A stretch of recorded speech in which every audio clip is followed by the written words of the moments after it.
are live, and I'm just going to tell a quick story while I'm checking on the audio. Let me just see if it's actually going to pull up for me really quick. Hang on, let me... Please. Wait.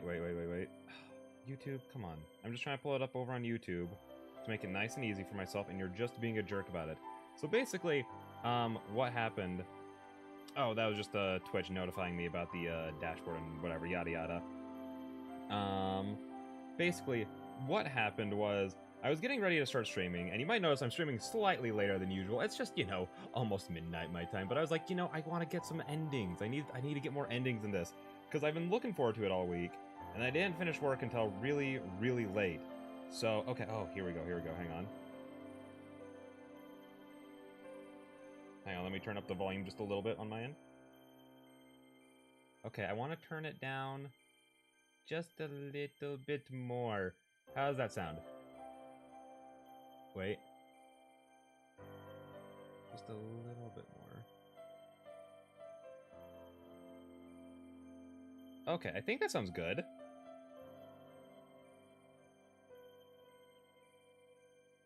Okay, yep.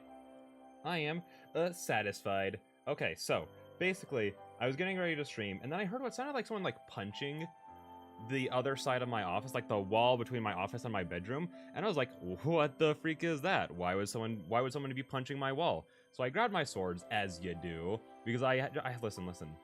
I have two sets of swords, okay? One in my office and one in my bedroom. Both for, like, home safety reasons, because, like, I don't want a gun or anything like that. And I have a taser, but that's more for, like, going on walk kind of, like, weaponry, you know what I mean? Like, that kind of self-defense. So I grab both my swords, and I walk over to my office door, and my brain just completely short-circuits as I'm sitting there like, oh, I have two swords in my hands. How do I open door now? And let me just say, I'm so tired and so brain dead right now that my head actually went to, I could open this door with my mouth. And it came to that solution before I got around to, I could just put down one of the swords and then open the door that way. Thankfully, before I actually got the knob in my mouth, my brain did come around to, oh, I could just put sword down. And so that's what I ended up doing. But that's just to put you in, like, the type of headspace I'm in right now. Oh yeah, and I guess I should also mention I didn't find anything. It was just a really big bang. And I don't know where it came from, because, you know, I walked around, like, my downstairs area, then I walked around upstairs, and I'm like, I don't see anyone, and I don't see anything out of place. I guess, you know, it was the wind. The wind punched my wall. That's what I'm going to justify it as, you know what I mean? Also, I got Miho here. I keep forgetting that I have her that I could just, like, clip onto me, so now she's just riding around on my shoulder like a little Pikachu. Oh, I also gotta get, hang on, really quick, one more thing, because this was another one of, like, I'm starting really late, so I should probably get into it fast, just because, my plan tonight is just to get as many endings as I can before I get too sleepy. That's the plan, essentially. Whether we get all of them, because I was looking at it before we started, and I saw that there are 7 more endings to get. Let's just go ahead and paste that. Oh, it actually gave us the space this time. Whenever I, like, post it on my stream preview, it always doesn't put a space between Bender and Store. I don't know why that is, and I also don't know why my bitrate's so bad. For some reason, it's been so bad lately. Outside of, like, randomly later in the stream, it'll just, like, get good again. I don't know why.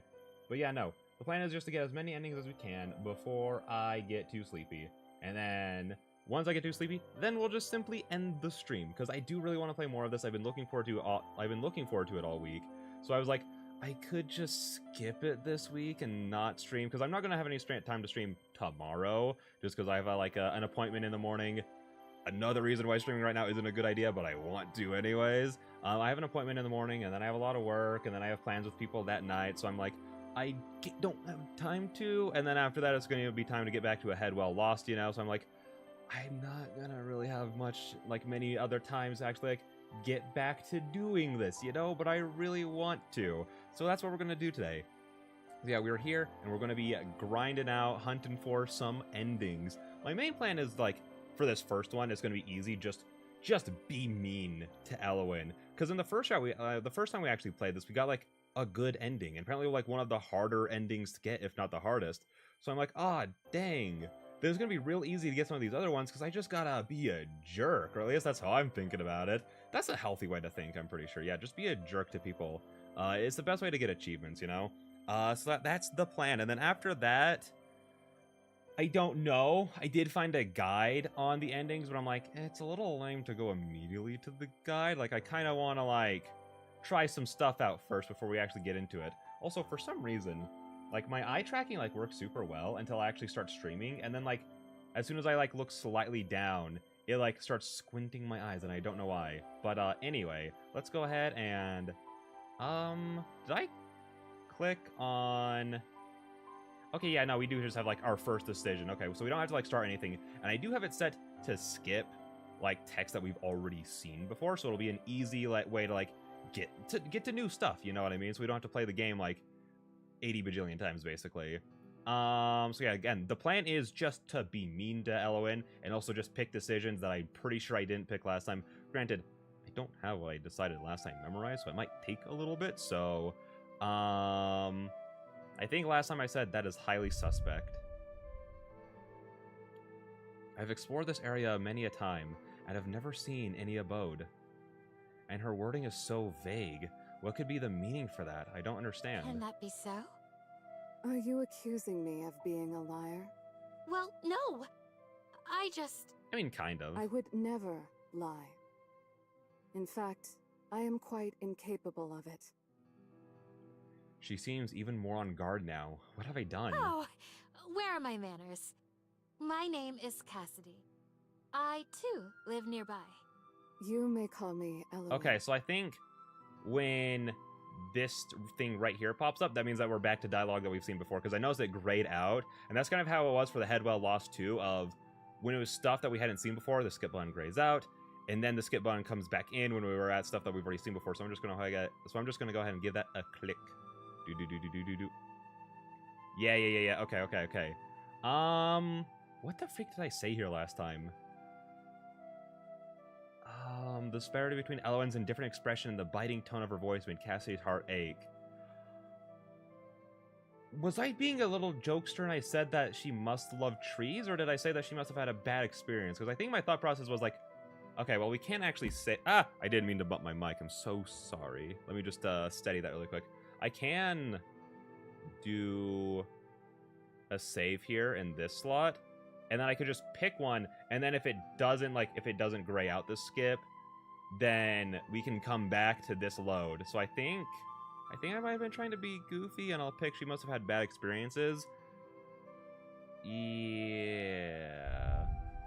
We humans are meddlesome things. Okay, so I didn't gray that out, so we'll go back and yada. I didn't mean to click save. I'm so intelligent. I'm just so smart. I'm just so smart. You know what? Sure, we'll let it we'll let it play out. Okay. Oh dear, she may have mistaken my meaning. I was only trying to cover up my embarrassment. I'm pretty sure I clicked that Elowen was joking because that's what I thought in the moment. So we'll click that is not necessary. Yeah, let's go. I don't understand what you mean. I certainly don't think you're frightening. Oh, your earlier words seem to suggest otherwise. I was merely... Oh, never mind.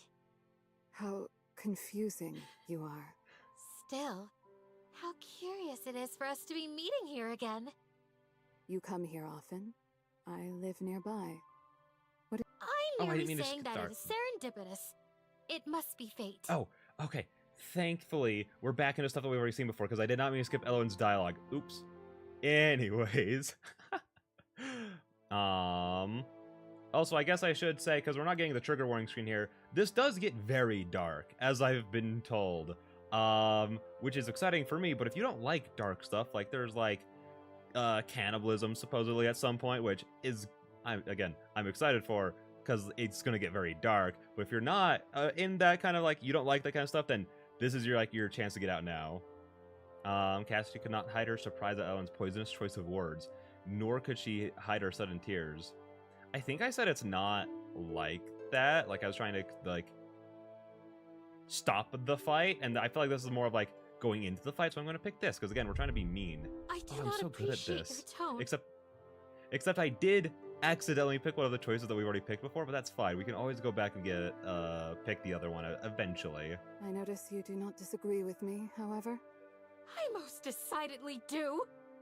You don't understand how much my brother cares for me. You are correct in at least one thing there. Cassidy angrily dried her tears. Ellen, okay, we're good. Okay, I'm paying some good attention to here, just so that we know when to skip, you know? And, like, hearing, like, Elowen, and not Elowen, Cassidy try to defend her brother, knowing how this ends, it's like, oh, girl, I'm so sorry for you. He's, like, the worst person. I have to believe that Alexander loves me. If not, what will become of me? That's so sad that she puts all of her faith in just the worst guy.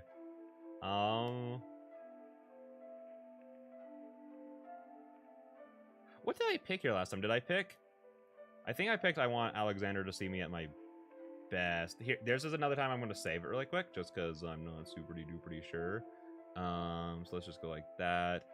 And then next time, I'll click load instead of save in case we need to come back to this. Not that Alexander would care. Let's go. I'm so good at this. Not that Alexander will care either way. I'm sure he's too busy to even read my letters through.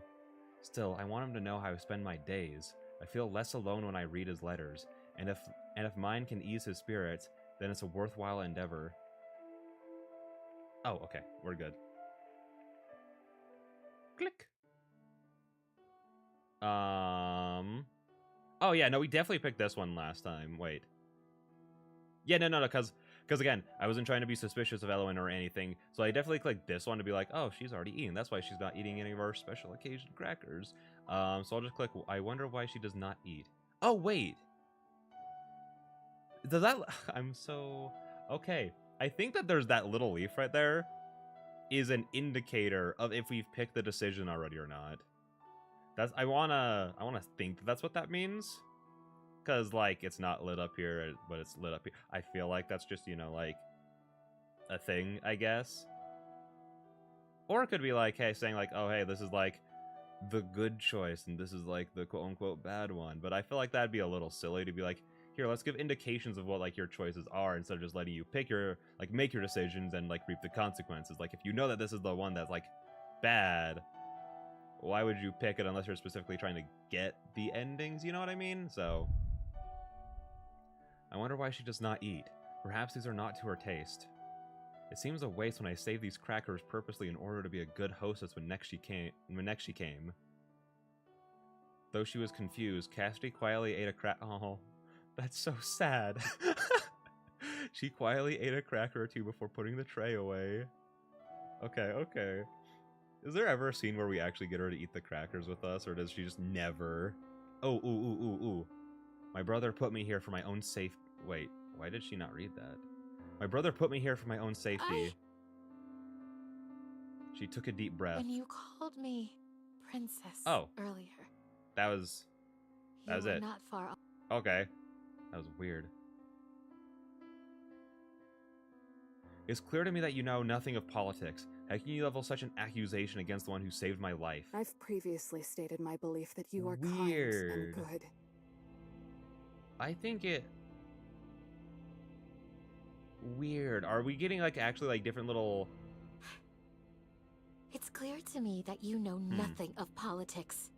How can you level such accusations against the one who saved my life? Weird. That's, like, changing, like... That's, like, a big attention to detail, I feel, to, like, be like, oh, yeah, depending on, like, all your choices, you'll get one text box that's different than, like, the other time you came through here. Then the rest of the conversation is going to be the same. That's interesting.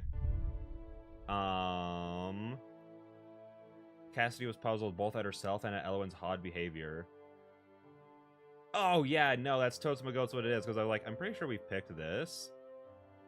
But then this one's blank, the leaf on it's blank, so this is definitely, like, the one that we haven't picked before. Okay. What a shock that was. I had thought her a refined, elegant personage, but her rage was palpable and quite unseemly. Whatever her reasoning, it was not right for her to react so. She doesn't know Alexander, and so she wouldn't understand him. But I do.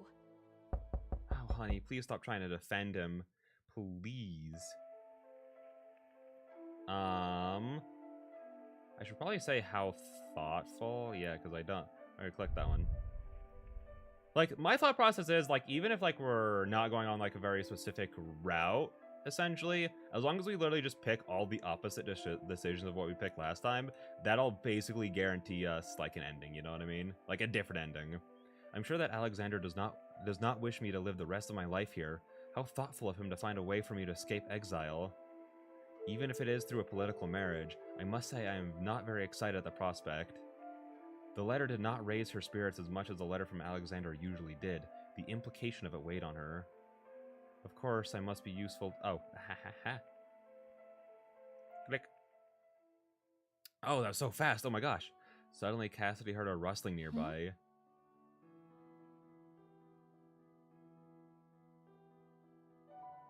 She looked up from her letter and saw Elowen standing a few feet away. Elowen, Princess? I am no longer a princess. Just because you no longer live in a castle does not mean that you are no longer a princess. Cassidy was reminded of the word marriage once again. Elowen was right. She was still considered a princess insofar as much as a princess could be. A long silence passed between them. Both were oh wait, we've already read this part. Well, wait. I should not have burdened you with my... Well, you were somewhat harsh, you know. But... regardless, I am sorry. No. Hmm? It is nothing. It would seem that I, too, am quite the fool. Okay, yeah, no, we already got this one. Okay, that is super interesting for it to, like, actually just be like, here's, like, a little text box instead of it being, like, bigger changes. That's very cool. Oh, this one, yeah. Are you certain it's poisonous? I have no doubt. I've lived in these woods for a long time.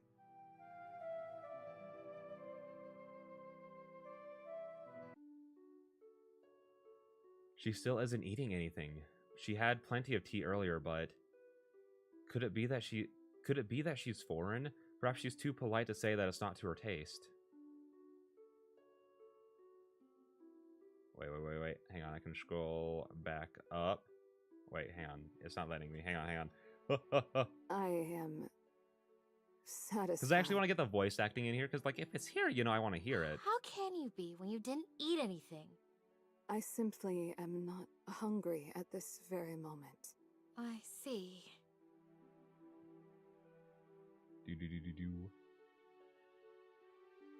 There's... I will gladly sleep on the divan or the ground. I am not choosy. Oh, that won't do it all. You're a guest. Skip. Oh, really? I'm surprised that we're getting this, considering I feel like, again, we've just been kind of, like, fighting this whole time. Weird. Why the hesitation? It's a simple question, is it not? Why does she have such trouble talking about it? Though I suppose my own situation was not so simple to speak of. Has your family gone away? Elowen, with her mouth in a grim straight line, stared at Cassidy. It is a trying subject. I'm not quite sure where to begin. Oh. I didn't even mean to click the skip on that one. It just kind of did. I clicked X while the mouse was hovering over that, and I didn't think they'd interact. I was just like, because, like, I don't feel like I remember her starting it off that way. So I was clicking X because I had, like, the skip up here non-grade, so I went up to it, and I was like, wait, I don't think I remember this. So I clicked X, again, not thinking that, like, the cursor would, like, interact with it in that way. Because I thought I actually had to, like, click on the mouse button to actually, like, get it to click the skip button. Weird. I'll have to be careful with the rest of my The supplies. next shipment is a while away yet. Cannot feast with Elowen too often. That being said, it is not as if she really eats when she's with me. That's what I was gonna say. I was going like, wait, did we actually skip an important scene of them, like, eating together? Because that has not happened yet. Boop. Also, thaws happened. Perhaps I should write Alexander a letter. No. She shook her I head. can wait. I can hardly focus when I'm so preoccupied with where Elowen has gone. She wondered if the other woman would visit again today. Though, bump. I wonder if she is there. I wonder if she is there now, somewhere in the forest. Boop, boop. And oddest of all... I still have never seen her eat. Elowen is unearthly. Cassidy suddenly realized that all of the things she knew about Elowen pointed to something potentially horrible. She'd been so overcome by the woman's peculiar charm and beautiful looks that she had overlooked something. Cassidy shook her head. Perhaps she was jumping to conclusions too quickly. I must be a little lonely, that's all. I haven't seen her since that night. She has always been honest with me, even if there are some things she cannot yet reveal. She can be... blunt, perhaps, but I believe she means well. Remembering the last several days... Oh! Oh, that's interesting. These are our only two options. Okay, because like last time we were here, we had like 4 options, I want to say. But since we've been like just mean to her, we just have like kind of a very neutral stance on her, or Elowen is truly monstrous. I want to click this one. Presently, there was a knock at Wait. A letter? A letter brought another thought to Cassidy. If I leave here, if one day Alexander allows me to leave, what else awaits me?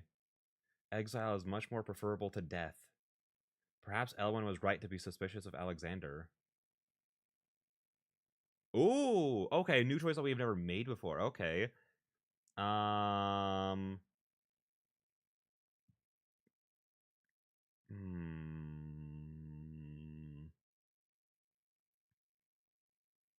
feel like we're only getting this as we're like going along a route of not trusting Alexander. I kind of want to put a save here because I feel like this one might be a little hard to get. So I'm going to go like that, put that there. So if we ever need to, maybe like these each two give us like a different, maybe we're like along the lines of getting 2 different endings. And I feel like both of these could get us a different ending. So I'm going to click, did he ever truly love me? Alexander, did you ever truly love me? Is the precious younger brother that I once knew completely gone? Are you truly the one who has been writing me these letters? One negative thought spiraled into a dozen. She let out a long sigh. Her thoughts had taken her on a not so merry chase. If I dwell on these thoughts, there will be no end to them. She brewed herself a cup of tea. I'm actually not sure how the skip button actually works now, because I'm pretty sure we hadn't seen that scene, but I might have been wrong. Like those last few lines, because the skip button appeared, so we could click it. I don't know. From time to time, her eyes went somewhat nervously to the window. And so evening fell. Cassie was sitting on the divan, enjoying a warm cup of tea as she read the latest book her brother had sent her. It was a darker tale than she was accustomed to, the tale of a tragic young mermaid. It seemed to be a fairy tale from a faraway land. Certainly Varamir had simpler, happier stories. Or perhaps those were the only ones she had been allowed to learn. Goodness! Every step she takes feels like walking upon knives? How dreadful! How could this author be so terribly cruel? Oh, the irony of what's about to happen. Perhaps that is what ails Elowen. No, that would be ridiculous. Suddenly, the front door to the cottage swung open without knock or warning. Cassie dropped her book in alarm. Oh, I'm so scared as to where this is going. Okay, but I'm also excited. There was something dreadful standing in the doorway. Monster. Cassidy muttered this under her breath, overcome by fear and awe. It is not safe here. Yet, no matter the appearance, Cassidy would never mistake that voice. Melodious, she had found it not long ago. Beautiful as she had thought, it's bare until this very moment. She would be hard-pressed to describe Elowen as beautiful now. What did you say? There is a large army approaching from the east. They wear your colors. Alexander. Cassidy could not help but gasp. The monster nodded. I am afraid so. You must away with me. Cassidy bit her lip. Alexander would not harm me. If anything, they must be here to protect me. From this monster. Yes, of course. Quickly grasping the situation, the ex-princess calmed herself and tapped into her many years of diplomacy lessons. I will come right away. Then, Would you mind waiting for me outside? I will gather my things quickly. yes, I won't be but a moment. of course. Interesting. I feel like that's like an interesting little look into Elowen's character. The fact that we like I assumed that she wanted to save us in the beginning because like, you know, we were all nice and like falling in love and stuff. Granted, we already did have like the scene where they also slept together and everything. But I was like, I didn't think she would be here to try and save us after being generally like, I guess like the options to be mean to her aren't that mean anyways. So it's just kind of like we're just a little less nice than normal. You know what I mean? The monster turned and left through the still open door, its movement slow and measured as always. As soon as Elowen was outside, Cassidy flew forward and slammed the door shut. Cassidy. Ignoring Elowen's sad, feeble voice, Cassidy locked and bolted the door. For good measure, she dragged the divan in front of it. The door shook as Elowen tried to enter, but would not give way. Why? How can I possibly heed the words of a monster? Oh, and Elowen does not sound good. That why sounded so painful. Who knows what you will do to me once you have me outside? Okay, well, Cassidy, to be fair, whatever she was going to do to you outside, she could probably do to you inside. You know, I don't think location really matters that much to her. She must be a demon, here to corrupt me. It is just as Alexander said to the barons. I allowed your beauty, your charm to corrupt me. I have sinned. I will sin no longer. Why? Be gone, monster! Darken my doorstep no more! Elowen said nothing. Sorry, I was just kind of shocked there for a second. Like, the kind of, like, voice crack that was going on there was, like, saying, like, oh my gosh, this performance is so good. It was, like, had me, like, a little stunned for a second. Elowen said nothing in reply. But then, wordlessly, the monster ambled towards the window. Oh no. I didn't think about blocking those. Well played, Cassidy. And honestly, if she did try to get in through the windows, you kind of just played yourself by locking yourself in, essentially. But the monster made no move to enter forcefully. It just stood there with the same blank look on its face. In some ways, Cassidy felt that was worse. Had Elowen moved just enough to follow her words to the letter, to darken the doorstep no more? It seemed like something she might do. The thought made Cassidy's heart ache ever so slightly. That is very sad. And the night passed like that, with Cassidy pressed against the door in fear, and Elowen standing in place still as a tree.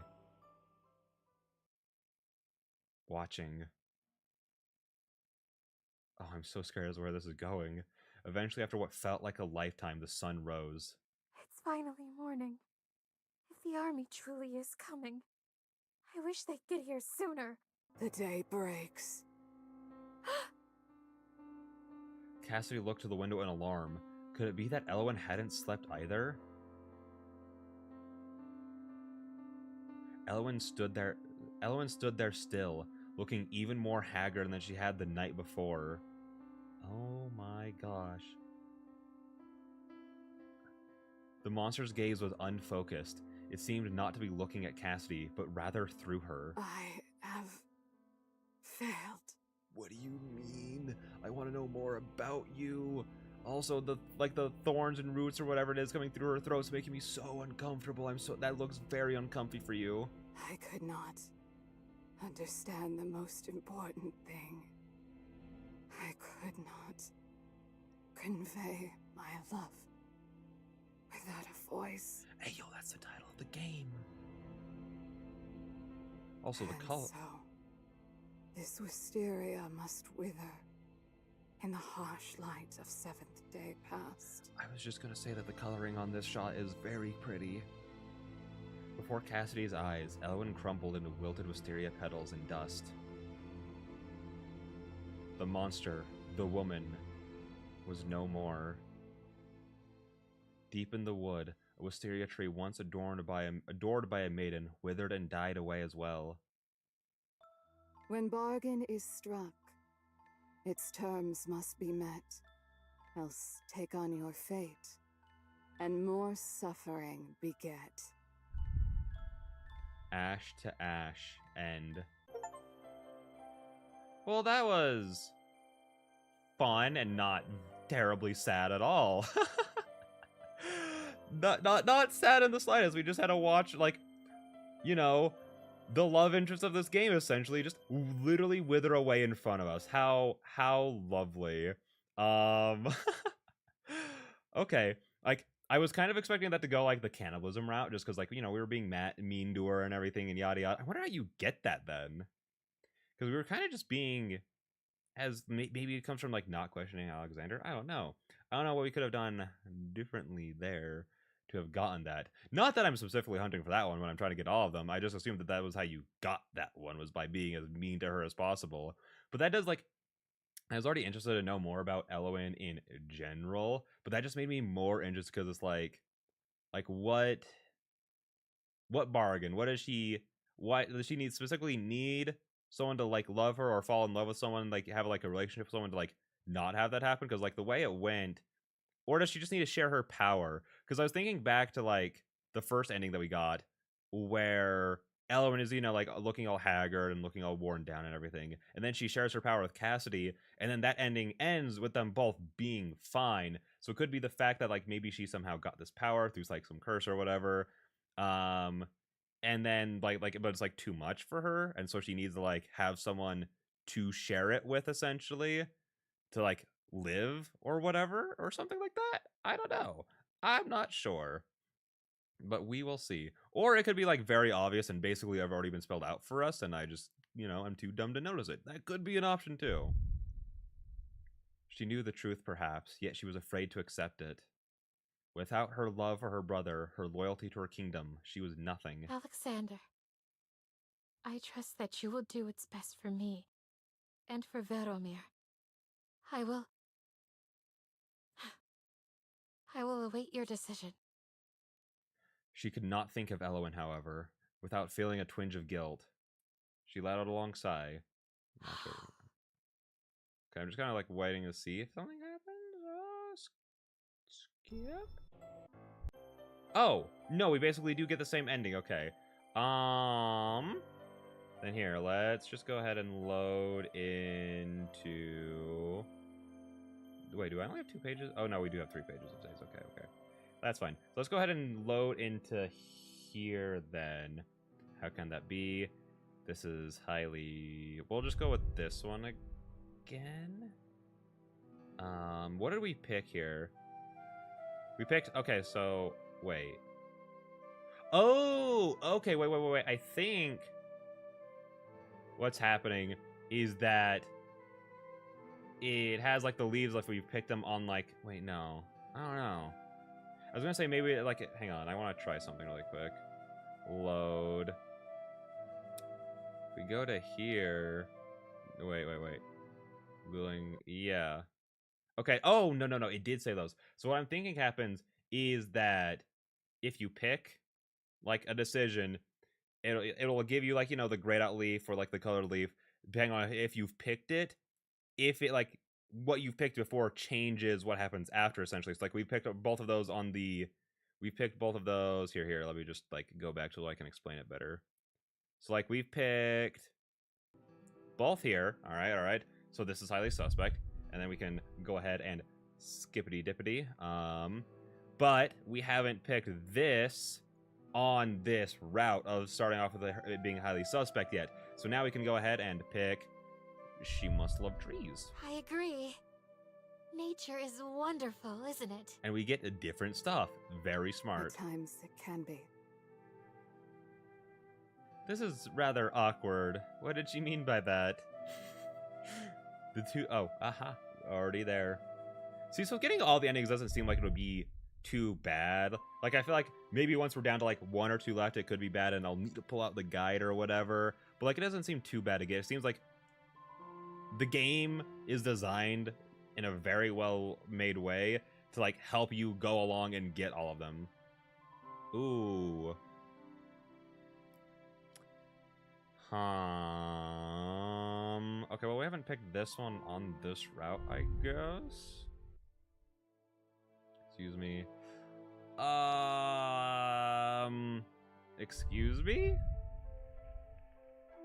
Oh, no. Maybe we need let's be nice to Alexander this route. Yeah. Oh, we get a different letter. To my dear Alexander, I hope that this letter finds you well, dearest brother. I have been utterly depressed awaiting your next letter. My days here are so dull. My days are so dull here, you see. I eat, sleep, and read books. The only thing that has brightened my days has been the acquaintance of a young woman who lives nearby. Now, I remember well your urgings to keep my presence a secret. I have not gone into the nearby towns whatsoever, but it seems this woman lives alone, same as me, and we are not so close, merely acquaintances. Surely, you will not deny me all human contact. You something. With flowing eloquence, Cassidy composed her letter, sure to show her brother all the deference he was owed. She could not for a moment forget the person responsible for her comfortable lifestyle now. Please, never forget your poor sister who loves you so much. Done. Nice. See, we're already getting new stuff. Ugh, I'm so smart. Finally, she gave the front of the envelope a kiss before addressing it to Alexander. She stood and stretched her arms above her head. I have hardly moved all day. Click. I wonder why she does not eat. That was a shock, that was. How thoughtful.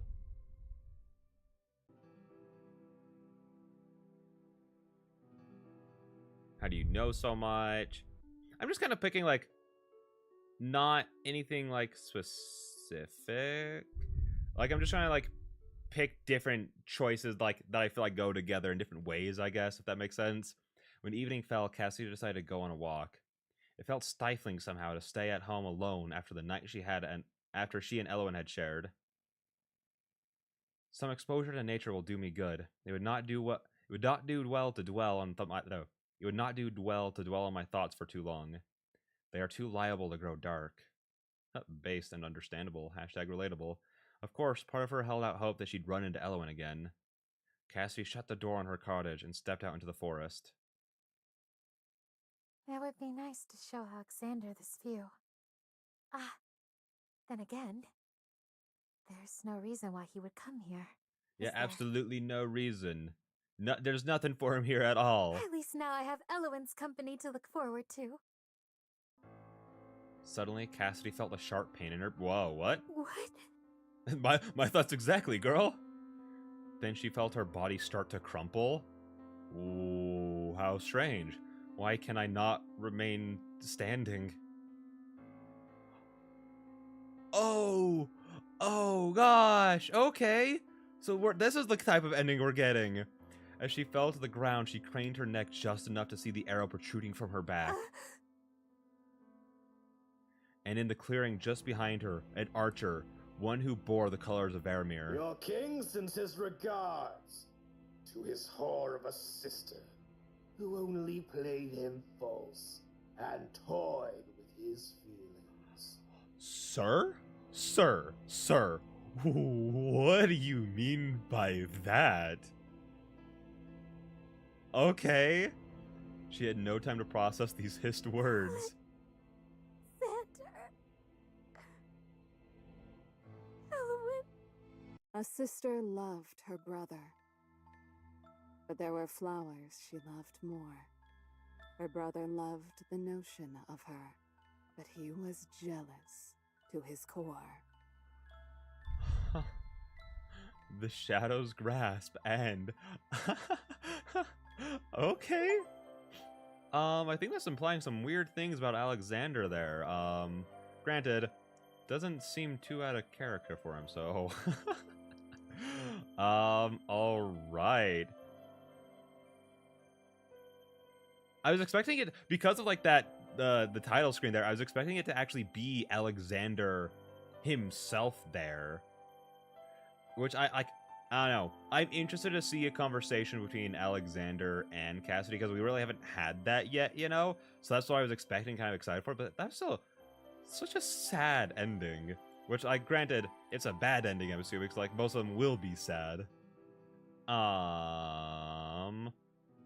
know, we've been going for too many bad endings. Let's get something nice. Skip. She must have had a bad experience. Perhaps Elwyn was joking. I feel like we're just gonna go. Are we just going along the?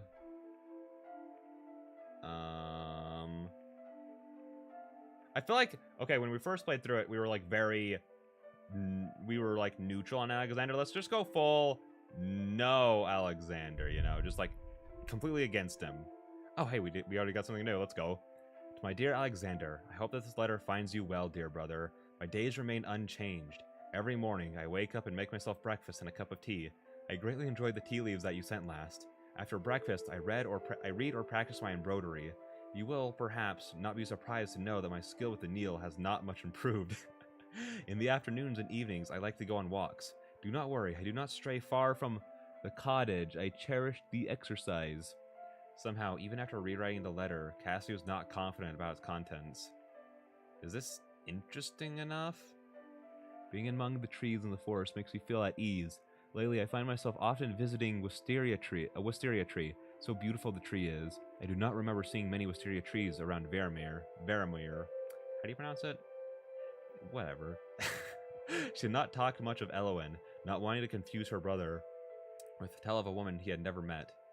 In fact, upon a quick reread, she realized she had not mentioned Elwyn in her letter at all. It's better this way, I think.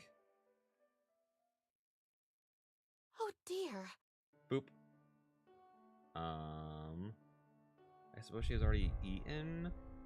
Oh! Wait.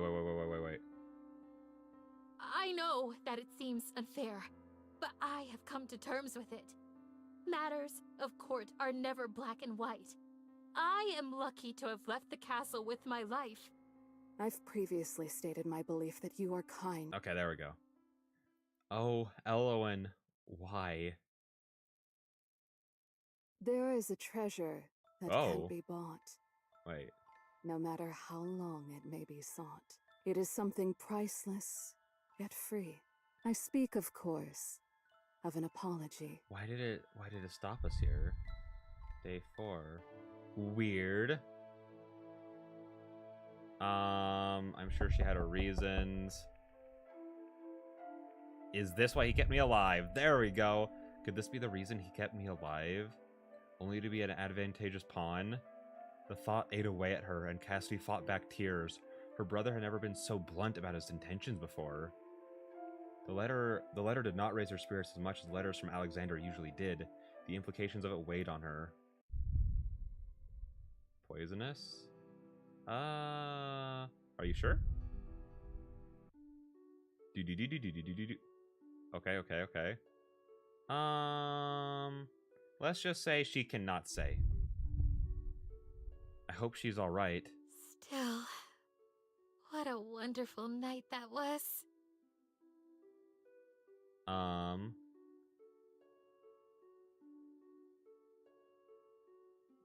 No. That can wait. I'm more worried about what Elwyn is up to now.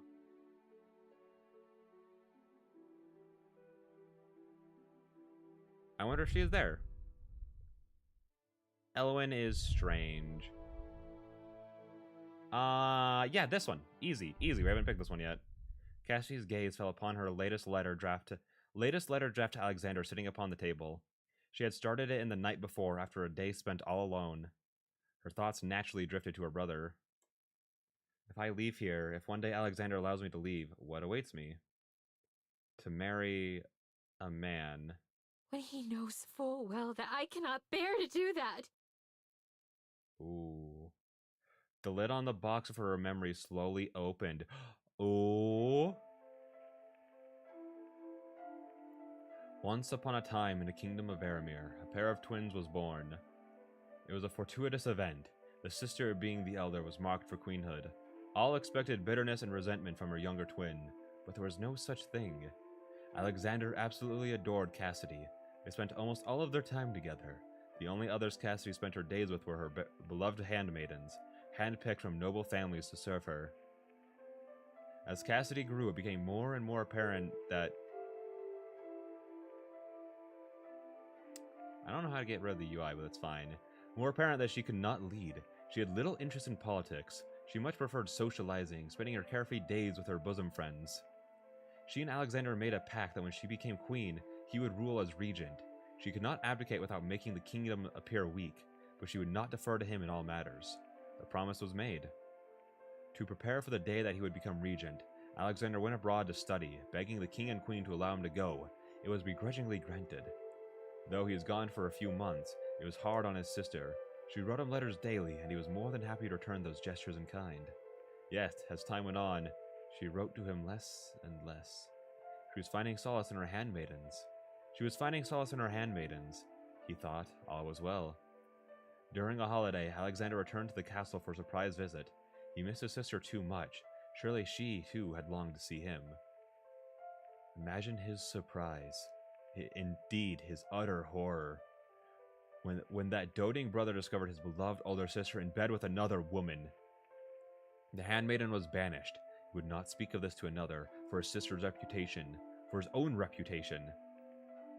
"You were lonely, weren't you?" he asked. "Yes, so unbearably so. She was so sweet to me."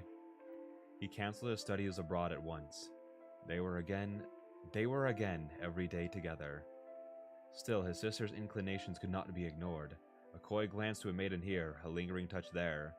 He could not spend every minute with her, as much as he wanted to. And as their parents talked of strategic marriages, of the twins' duties, Alexander was overcome with dread. Me? Marry? When my elder sister might steal my bride away? More than that, it was unbearable to think of her married to some man, a man who would be king. In the meantime, more handmaidens were quietly banished, and just when Alexander thought he might go completely mad, the unthinkable occurred. The twins' father, the king, dropped dead in the middle of dinner. Oh. Come on, someone had to poison him. Come on, right? She would become queen, the sinful older sister. Oh gosh, she's awful. It was not her fault. Other women were drawn to her like moths to a flame, and she had a deep loneliness that could not be satisfied with anything but constant contact.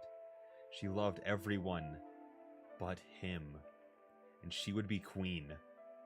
It was with great surprise that Cassidy went before the Parliament of Barons. Their decision was swift and decisive and cruel, a vote of no confidence. Why? Princess Cassidy of Varamir, you stand accused of immoral acts. Her blood ran cold as her charges were detailed. Alexander had not spoken a word of it. Of that she was sure. He had promised. Yet with every handmaiden forced out, gossip followed.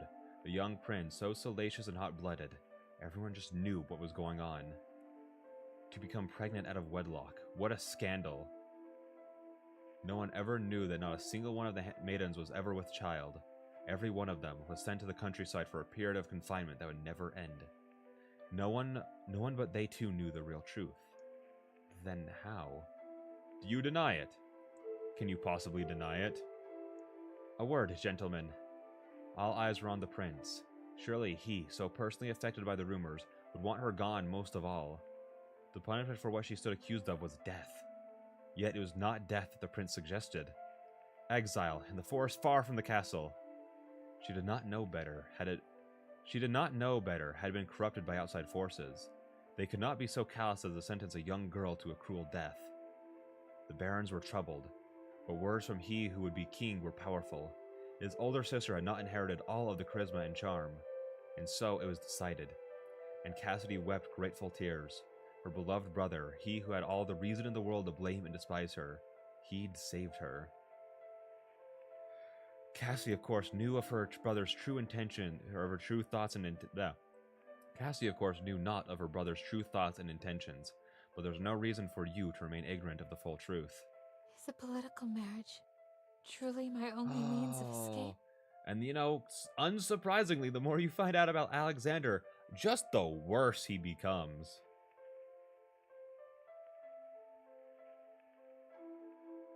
Did you ever truly love me? Oh? Cassidy awoke suddenly from an impromptu nap. Napped? Nap. She frowned at the book in her lap, still open to the boring page she had left on. I can hardly recall what the book is about. How unlike me. Yet she knew the reason. She was still distracted by thoughts of Elowen. It's evening now. I wonder, if I go into the forest now, might I...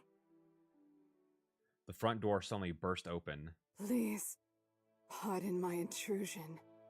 An army is approaching. I do not like the look of them, and I fear for your safety. Despite her strange appearance, Cassidy knew it was Elowen immediately. Those piercing golden eyes, that long hair. She was alarmed, yet, yes, confused, but the concern that was clear on Elowen's face overtook any question she might have. She looks different, but that is her. Those eyes, there must be some real danger. Surely there is some reason for the way she looks. I'm certain she'll tell me, but for now... All right.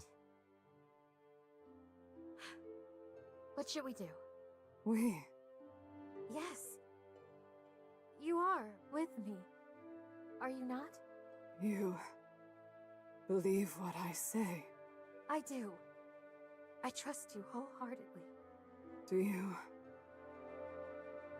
Elowen's breath seemed to hitch, most probably from the fear she felt. The nervousness permeated her entire being. Cassidy noticed this, and having noticed there was no way that Cassidy could fear Elowen, no matter how she appeared. You love me. It was not the response Cassidy expected. But deep down, she knew that this was no time to hesitate, to demur. Cassidy looked Elowen straight in the eye. Yes. I love you. It was important that Elowen knew that. I see. Oh. So it is all about, like, something to do with her finding love, regardless of, like, how that, like, because I'm thinking back just again to the first ending of, like, her sharing the power with Cassidy, and that's, like, you know, kind of just love in a different kind of way. So I think it's just, like, different forms of love, like, being expressed. It, like, heals her in a way. That's what, like, my basic thought process is right now. And so the frog has turned back into a dashing prince. Cassidy smiled warmly. Now will you finally tell me what is going on? Oh, the army. No, not that. About you. Yes, you deserve an explanation. Thank you. I agree. I do deserve an explanation. I've been so patient. I was, until but a few days ago, a wisteria tree. The same one you often visited. I have lived in this forest for hundreds of years, mostly alone. At some point, I developed a spirit. I was able to observe the beings that passed through my life. Many humans came and went. I was lonely, but I was all right with the way things were. I was a tree. They were not. I was not to interfere in their lives. What changed? You. You. Let's go. You and your silly ranting, your singing, your awkward couplets. That sad look you got in your eyes as you gazed at the horizon. I was smitten. Even after you realized that I wasn't so dainty as you believed? Yes. Perhaps I came to love you even more for all your flaws, though I do not see them as such. I had to speak with you. I had to become human and be with you. I was consumed by that wish. And then one night, a little voice whispered to me, "Will you strike a bargain with me? If you fulfill the conditions, you can become human." Who was it that whispered to you? I'm not sure. A god, perhaps, or a demon. It mattered not. I took the bargain. I was given 7 days. In 7 days, if you fell in love with me, I would become like you. But in that time, I was neither tree nor human. I was not given human emotions. My human-like legs caused me great pain. With each step, it felt as if I was treading upon knife points. And every morning, I needed to take in the purest of sunlight to survive. Ah, that's why I never saw you in the morning. Yes. Cassidy was tempted to ask Elwyn more, especially about the other side of the bargain. What would have happened had Elwyn failed? Thankfully, we've already seen that, so we'd know the answer to that. And what a rough life to be given all these conditions and then also told, yeah, have someone fall in love with you in 7 days. Good luck. And it's like, oh, good lord. But there was something in the way Elwyn skirted the topic that told Cassidy not to ask. Perhaps it was better that she not hear. One day when Elwyn is ready, no doubt she will tell all to me. But there is something else still to consider now. Oh, you said that there's an army approaching. Yes. The morning after I spent the night with you. Suddenly, Cassidy too was embarrassed. That morning, as I was leaving, I noticed a man crouched outside your cottage looking in. Ah, he must have been one of my brother's agents. My brother has full reason to suspect me of something untoward. I see. That man may have alerted your brother. And now he's sending a regiment here to collect me. Oh dear. You do wish to return home, do you not? Cassidy laughed in self-derision. Had you asked me that a week ago, I undoubtedly would have said yes. However, I cannot return to Veromir. There is no Elwyn there.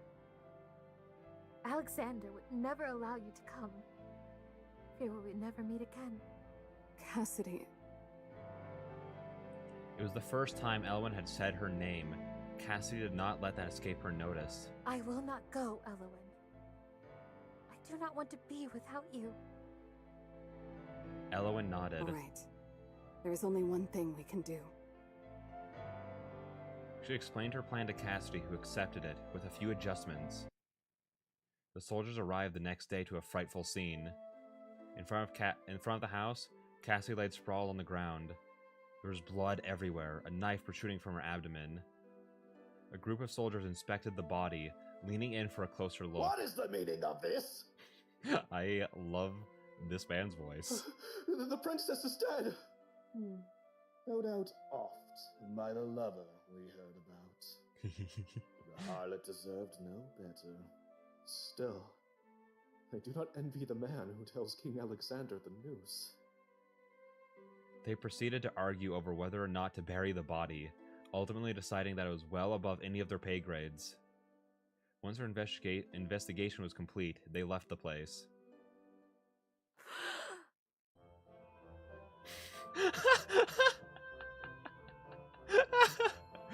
I was thinking it was like a fake body. I didn't think she was just laying there holding her breath. Oh.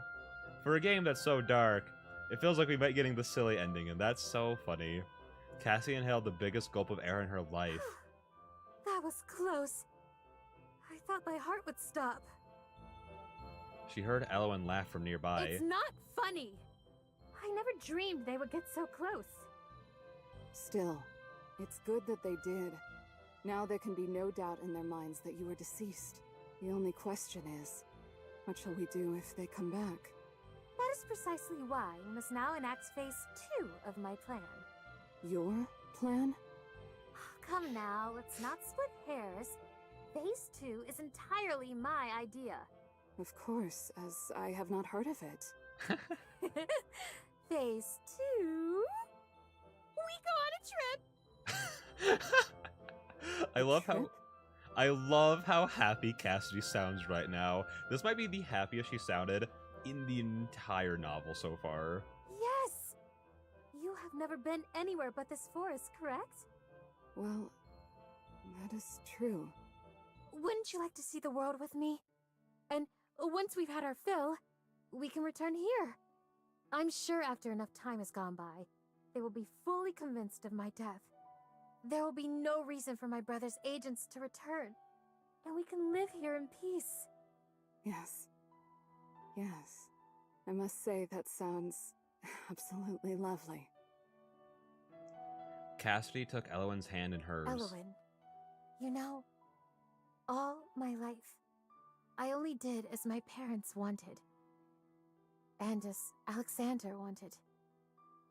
I had resolved myself to being trapped forever. Yet now I am able to do as I wish. It is all thanks to you.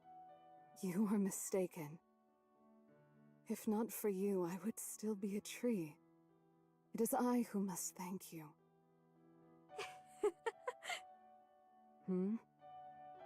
If we can argue about who is more grateful to have met whom, I believe we are happy indeed. Yes. Yes, you are right, my dear. So the two ladies set out on a grand adventure. They journeyed to distant lands and saw many new things, met many new people. It was the trip of a lifetime. And once they found themselves sated of the world and their travels were through... Are you quite sure that the recipe calls for these small peppers? I do not recall such a thing. This is so cute. I was not... Okay. When the only other happy ending that we got was them slaughtering her brother's entire army and then sending Alexander home to be driven into insanity, and then they just lived in the forest and like their transformed states and everything, I was sitting there like, all right, this is the happy ending. Okay, this is like the level of like, you know, how happy things are going to get in this novel. I was expecting the other happy endings to go from that slaughtering an entire army to, look how cute they are. They traveled the world, they went on a trip, and then they came back to their cute little cottage, and now they're just sitting here with their aprons on, cooking a meal together. This is so cute. I am sure, my love. Look. You can make as many adorable noises as you want. I shall not relent. One day you will have to get used to eating dishes with some spice. And no saying, only a kiss from you can relieve my sore tongue either. I would never. Though she was quite sure that she had, at least once or twice. Perhaps the two of them are still there now. That was... Oh, living happily ever after. Ooh. Though we may journey many miles, I know well where my true home lies. By your side, where I remain, to watch with you every sunrise. Truly free end. So that's gotta be like the happiest happy ending, right? Like the goodest good end. There's no way it can get better than that. And I was like, honestly, that was just a good route, because like the other ones, you know, like there's like, I loved having like all like the little extra moments in like each scene of like, oh, here's like the scene you've seen before, but here's like a line that's different, which like changes things, you know, a little bit. But like, and you know, obviously like we had like different endings and stuff for a few different scenes, but that one had like the Alexander backstory and everything. Then it had like the explanation of like Elowen's backstory. So like I say like we like basically fully understand her now. Like we understand like the weird way she walks, why we never see her during the sun, like where she came from, why Cassie had never seen her before, what's up with like her transformation, like withering away and everything. We understand like why she like dies after 7 days and like what her goal is. Like I don't know. That was just a good route that explains so much, you know? That was so good. Oh my gosh. And again, like the ending, considering what are the other endings we've gotten? We've gotten Cassidy gets shot in the back, Elowen dies, the entire army gets slaughtered. We got, how many endings have we gotten so far? I feel like we've gotten 5, but I can only think of 4. Hang on. I can just check my Steam page. Oh wait, have we only? Hang on. Shadow's Grasp, Ash to Ash, Together We Are Eternal. So 1, 2, 3, 4. Okay, so we still have 4 more endings left. So I guess that those are all the... Oh. One of the endings is called Dining as Lovers Do. I wonder what happens in that one. Oh, but we're so close. We're so close. Okay, okay. And by so close, I mean we're halfway through. Okay, we're halfway through. But yeah, no, I really did like that route. Again, I guess out of the 3, considering out of the 4 endings we've gone, considering that 2 of them are bad ends, it's not hard for that one to be the happiest. But like, still, that was just such a good route because we found out so much. Because like all the other routes, I was sitting there like, we're not really like. We're not finding out too much, you know? Like, we're being hinted at a couple of things, but that route was just like, all right, I'm just going to sit you down, and I'm going to tell you what's going on. And you know what? It was good. It was good after, like, how much, like, of not getting told stuff that we were going through. Also, I really wish that I had, saved at, like, the Elwyn is monstrous, oh, she loves me, thing. Because I'm like, I feel like we need to get back to that choice along that route that we had picked, and picked either the ... answer or the she is a monster thing for another ending, I'm assuming, just because like we hadn't picked those 2 along a happy route. So I think we're just gonna go through, and honestly we could probably just hang on. So 2, we could just like pick this one and then ... Oh, nothing changed. Hang on. I'm sure that those are going to be a different change. Alexander. How long must I... Wait, hang on. How long must I wait here? I am curious as to if we'll get anything else. No, hang on. Let me try that one more time. What if we click she is truly monstrous here? I do think that should probably... I will trust you and wait, maybe? Okay, so that changed. Okay. So it didn't change too much. Hang on, so let's just go back to the very start. Should we go for a good end or a bad end? Because we have, so there are 8 endings, we have 2 of each, so let's go for a bad end. Why not? Skip.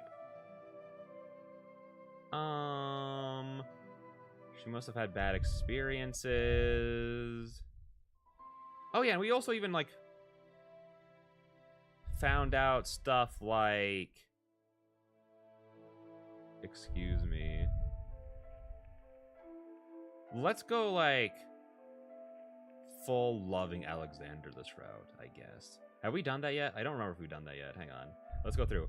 We also found out like what Elwyn meant when she said that she'd seen people like coming and going, because I was thinking like, what do you mean you've seen people like come and go and like die and everything like that? And I was thinking like, what do you mean?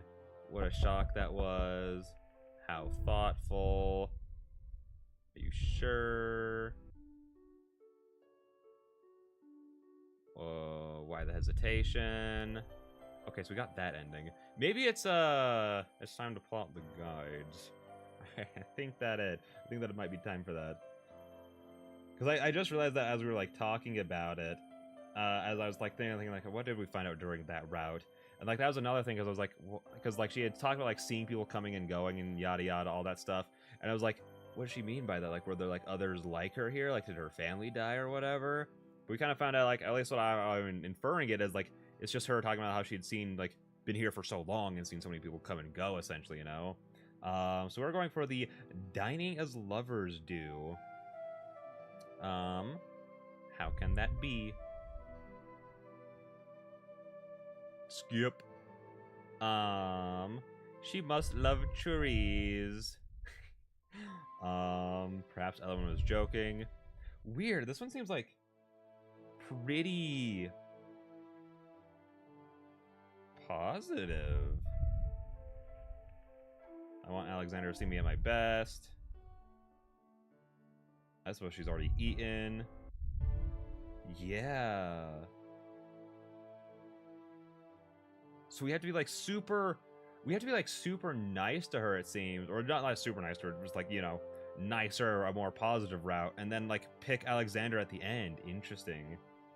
I'm sure she had her reasons. How thoughtful.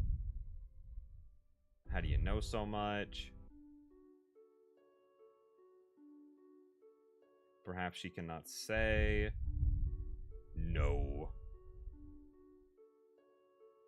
I wonder if she's there. Elwyn is strange. Elwyn. Yeah. Weird. I will trust you and wait. Okay, okay. We are here. While Cassidy sat on the divan contemplating whether or not she wished to go on a walk, the door to the cottage burst open. There was a monstrous-looking creature in her doorway. It breathed deep, ragged breaths. You must leave this place. It was only when she heard the monster's voice that Cassidy realized that it was Elwyn. Yet she was no longer the Elwyn whom Cassidy was familiar with. What are you saying? It is not safe here. What? Oh shoot, all the lights just flickered in my house. Is everything still going? Okay, I think everything's still going strong. Sorry, yeah, no, sorry if like anything happened or like if whatever, like if I'm like freaking out for nothing or if something did happen to the stream at all. But that's super weird. All the lights down here just flickered. That was spooky. Anyways. Also, I'm really scared about where this ending is gonna go. Elwyn grabbed at Cassidy's arm, her nails digging into the exiled princess's soft flesh. Ouch! Come now. Protesting loudly all the way, Cassidy was dragged outside. Cassidy had no earthly idea why Elwyn was behaving this way, why she looked this way. What does she mean it's not safe? She began to fear that this was a trap, one that had been previously laid and was now snapping shut. Stop this! After a long while of walking and pleading with Elwyn to listen, Cassidy was finally able to yank her arm from the monster's grip. You come to me like this, with no explanation? Expect me to follow you? Would you be surprised if I said yes? Like this. Do you even know how you currently appear? What kind of monster are you? Oh, that hurt. Elwyn froze in place. For several seconds, she did not move.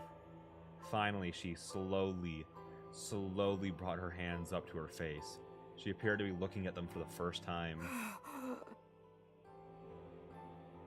So you find me disgusting, do you? Monstrous. Cassidy quickly regretted her harsh words. I should not have said it like that. It was not very regal of me. Perhaps there was an explanation for all of this. Yet when her gaze drifted to Elwyn's countenance, she could feel nothing but revulsion. Their eyes met. Cassidy recoiled in disgust. Suddenly, Elwyn began to shake. Elwyn? She thought the monster might be crying, but... Oh, I think she's in a good headspace right now. Elwyn was laughing hysterically.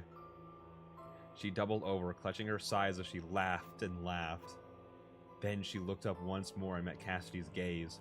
Her feigned gaiety ceased immediately. What a fool I was to think that you could understand me. Hey, Elwyn, can we just take a pause really quick? Can we just put a hold on this really quick and calm down? Please? Cassidy felt a stabbing pain in her abdomen. It burned. It was agony. She turned her gaze downward and saw that Elwyn had impaled her, with her arm now somehow sharp as a blade. That you could love me. I was right. She's... crying. Cassidy's heart still beat for a short while after that.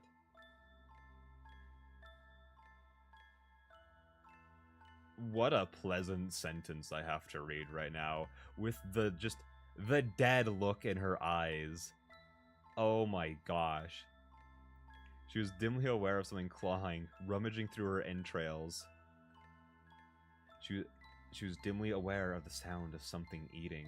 Where is her heart? Aw, she's looking for her heart. How romantic. She said I must devour it to be free. I beg you, release me. Tears and blood mingled on two women's faces and became inseparable.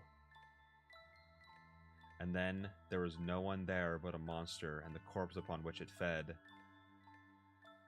Monster, monster, Where dost thou roam? Hast thou a heart? Hast thou a home? Human, thou art monster true, so criticize me not. I will chew thy dainty bones, and leave thy flesh to rot. Dining as lovers do. And what a happy little story we just read. How, again, just how romantic. Oh my gosh. Also, I think the voice that was talking to Elwyn got a little too literal when it was like, haha, you gotta get her to fall in love with her, you gotta steal her heart, yada yada. And Elwyn took that as, ah, dog, I gotta eat her heart, that sucks for her. And then the voice was like, no, you gotta make her fall in love with her. And then Elwyn's like, I guess bon appetit, am I right, fellas? As she just digs in.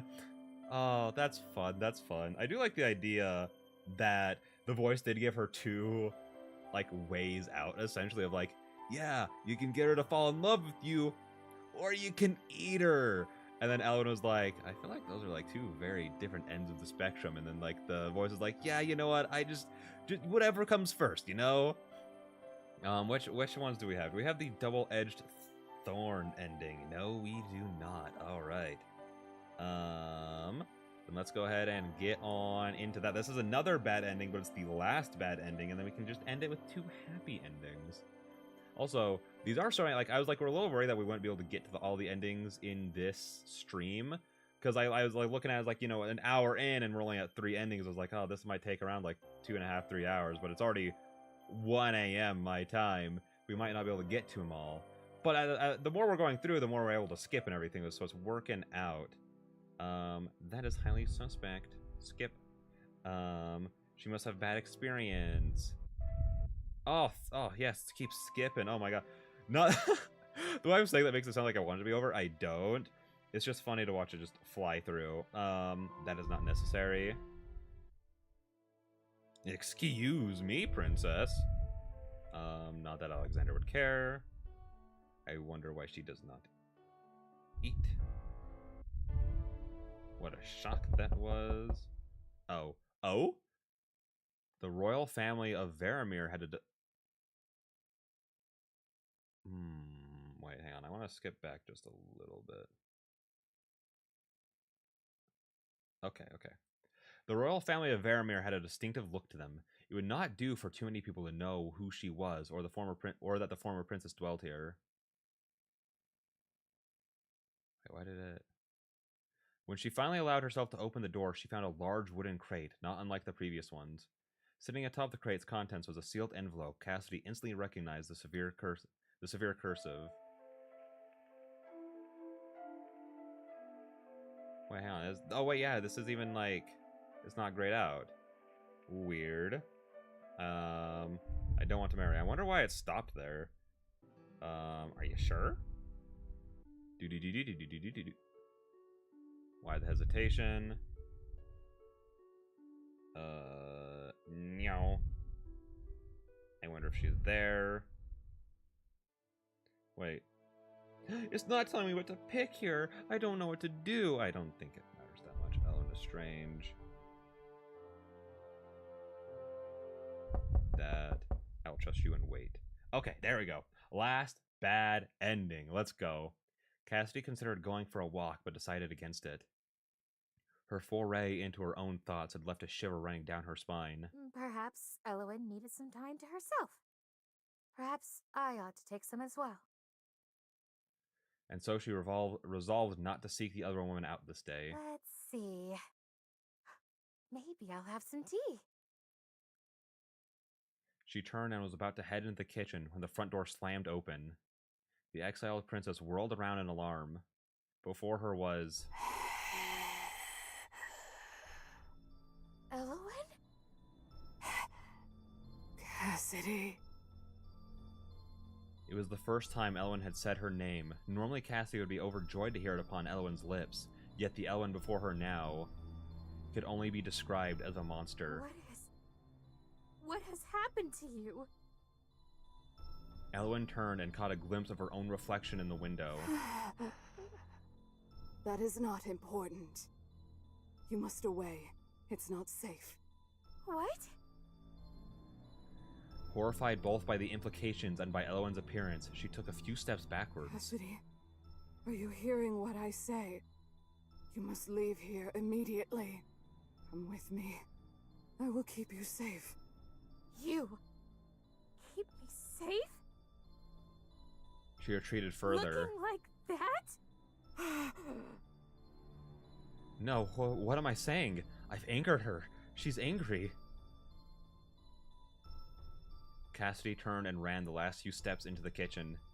Elowen was fast on her heels, but Cassidy knew her own house well.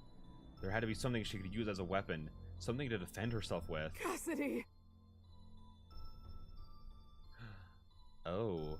The former princess's hand closed around the handle of a knife, which she brandished in front of her. Don't come any closer, or I'll... But Elowen's momentum could not be stopped. She rushed forward. There was a dreadful sound, and then the shock of the situation overpowered her consciousness, and Cassidy knew no more.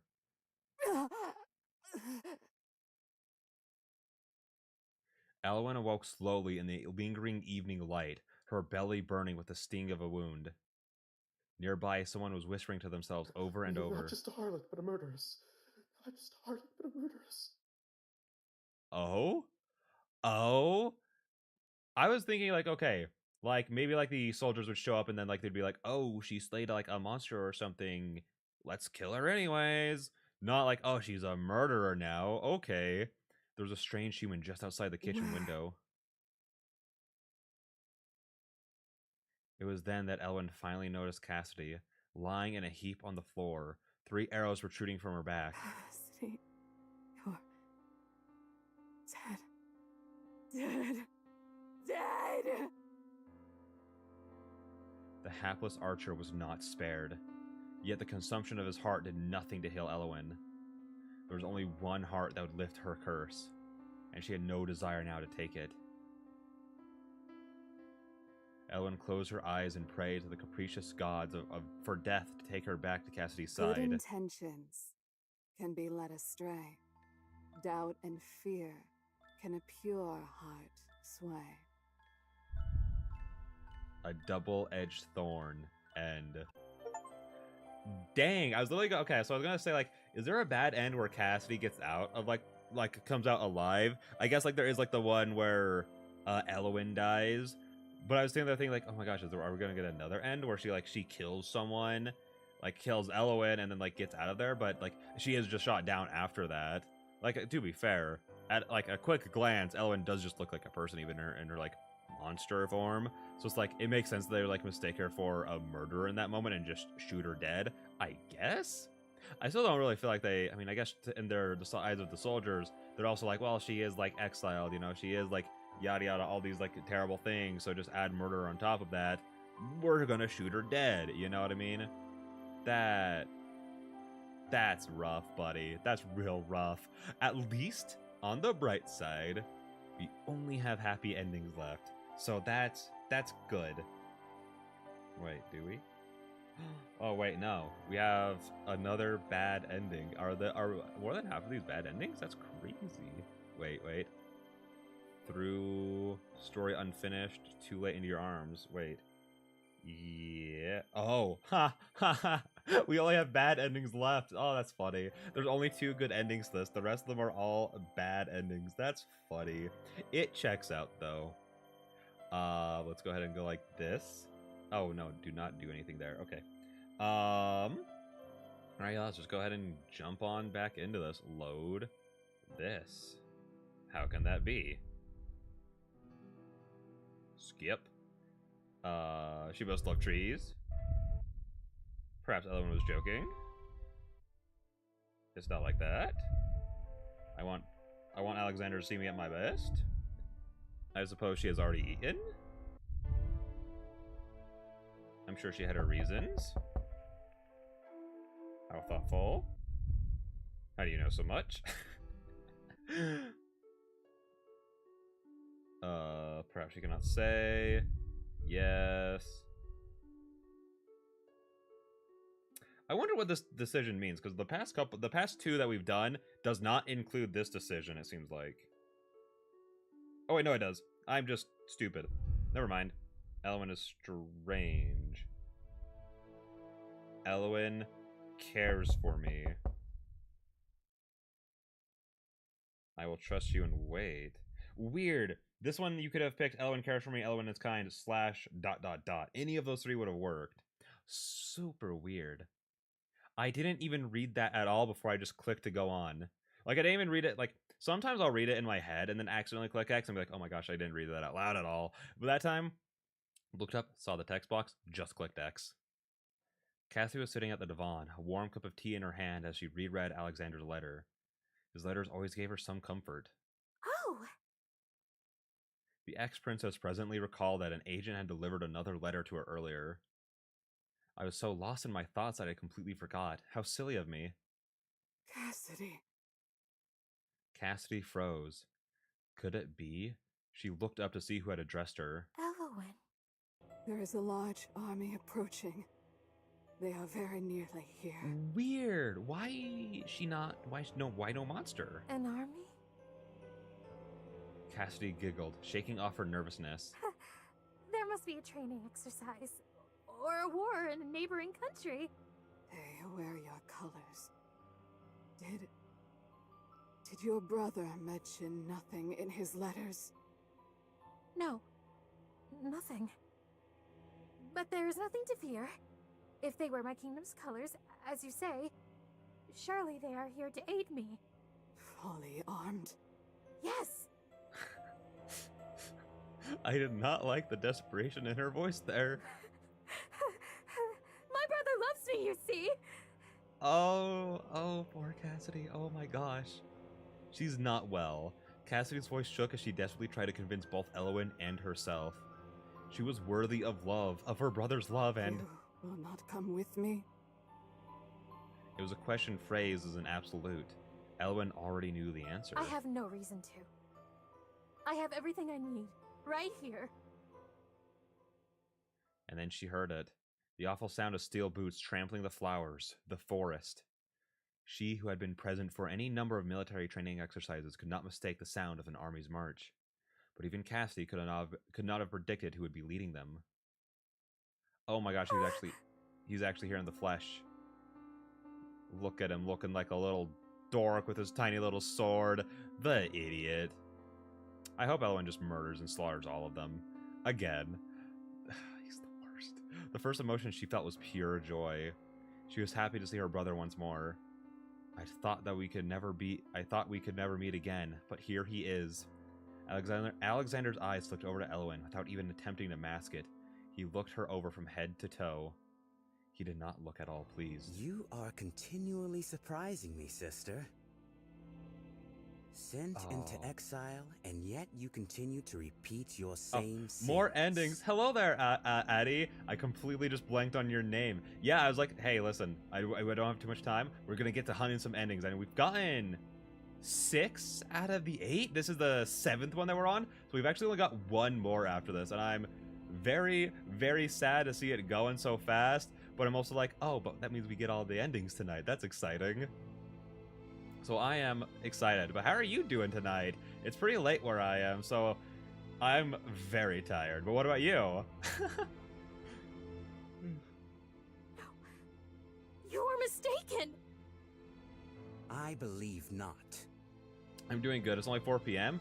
Oh, so it's like right in the middle of the day for you. That's nice. Yeah, no, for me it's like just a little past 1 a.m. But I was like, okay, going to do more work soon. Let's go. Get on that grind. For me, it's like I actually just finished working like around 11:30ish my time. So I was like, oh, there's like 30 minutes left in Wednesday. I could still stream today. So that's what we're doing here. I wanted to get all the endings tonight because I was like, I don't want to wait more. So I'm surprised to see you live, Lil, but I'm glad I could catch you. I'm glad you could be here. Cause yeah, no, I'm just having a good time going through this. It's kind of fun being a little loopy with how tired I am and going through it all, cause I'm just kind of like vibing with it, you know? But I'm glad you could be here, even though you still got more work to do. Thanks for coming by. Also, I love your cute little, what are they called? My brain is blanking on it. The Leary cheer. Yeah, that's so freaking cute. I believe not. I trusted you once. You could have told me anything and I would have believed. Oh, these ones on fire are so cool, Leary Fire. I need to get some of those made. I don't think I could, even if I got some of these made, I don't think I could, like, actually, like, distribute them at all, but, you know, it's fine. But you have chosen to repay my love with dishonor time and time again. Oh, wait, what are you, if you can talk about it, what are you working on? Unless you can't talk about it at all, which is totally fine. But if you can, what you working on? You are a danger to our kingdom. An exploitable weakness. Summer CGs, let's go. Freaking one of the things I'm excited about getting like done with like any visual novel is just like going back through and looking through all the CGs. Because you worked on a lot of ones, if not all of the CGs for this game, didn't you? Because I'm like looking at all of these and like they all look very much so like your style. So I'm excited to like go back through and like look at all of them when I'm done. All the art is here. Let's go. I that's what I was thinking. I was like looking at this. I was like, there's so much art here, and it all looks like your art. Because like I feel like your art's like very distinct, especially like the way you like color stuff. So I was like, oh, I can recognize this. Like it all looks like you did it. And that's impressive to do like all of the art for a visual novel. There's only 3 devs on Wave, and I'm the only visual. Wait, seriously? There's only 3 devs for this? That's crazy. So not only was it written in 3 months, but there's only 3 devs on it, and you're the only visual one. You guys killed it with this one. It's so good. Like, we were talking about it at the beginning of the stream, but I was just talking about like some like game design stuff of making it easier for you to get all the endings. Like, man, this is just so well made. It's so good. Oh, it took way longer than 3. Oh, well, didn't it take like 2 months to write, I mean. So I didn't mean to like say like it took like only 3 months to make, but didn't it only take like 2 months to write because it was for like a jam or something? That's what I was thinking. Also, I need water. I haven't taken a sip in like 45 minutes. There we go. Worse, you are a sinner of the highest order. Alexander! Oh, that scream hurt. Oh my gosh. Tempt me not into sin. I'm deaf to your honeyed words. As your brother, as the one who entered this world with you, it falls to me to remove you from it. I like that he's trying to add a poetic spin to this, as if it isn't just him being a freak in any way. I think Lore wrote most of it in the first few months, but finished it later. Yeah, okay, that makes more sense, because I was going to say there's a lot here to have written it in only a few months. Just like with all the endings, all the like the little scenes you get between them all. And yeah, no, Cassidy, like the performance that's being put on here, she's like made me like stop and like, oh, I can't move on so many times. Like it happened right before you got here, but we got the ending where Cassidy stabs Elowen, and I forgot what she said, but she just let out like a sound, and it made my heart stop for a second. I was like, that felt like such a genuine heartbreak. It's so hard to watch. And that's kind of why I'm putting off like continuing more with this, is because I'm like, I've heard her be in so much pain tonight. I don't know how much more of that I can take, because she sounds so sad. This is the last act of my love. Stop being a freak. No! Elowen reacted faster. With superhuman speed, she rushed in front of Cassidy to shield her from her brother's sword. But despite his delicate looks, Alexander was skilled with a blade. All Elowen's attempt earned her was the privilege of being impaled at the same time as the former princess. The sword pierced through them both. Dang. I was hoping that this would be another one where Elowen just wipes them all out. Oh no. As her consciousness faded, Cassidy watched Elowen's body dissolve into dust and withered petals. Wisteria petals. Wait. The what ending? Hang on, I need to hover over this to see what it is. Hang on. Click. Wait, what the freak? What are those little symbols you put in? Sorry, I just can't tell very well. So you tempted even a forest spirit with your salacious ways. Dango/Odin. Oh.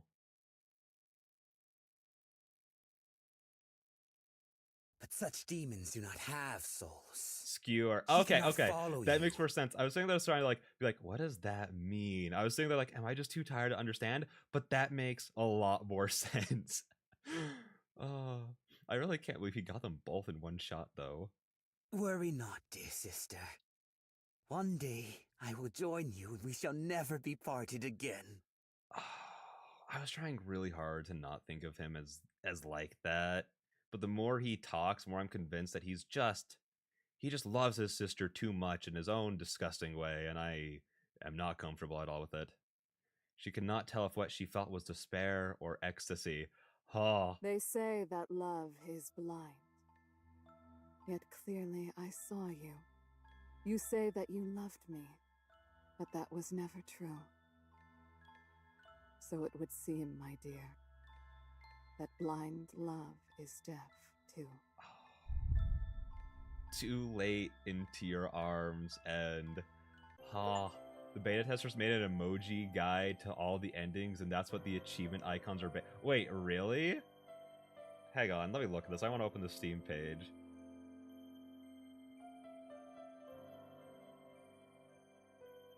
Oh, Alexander is such a... Oh, it's in the extras. I was gonna say, I was like, this like little symbol kind of looks like the little things that you put there in the game too. Oh.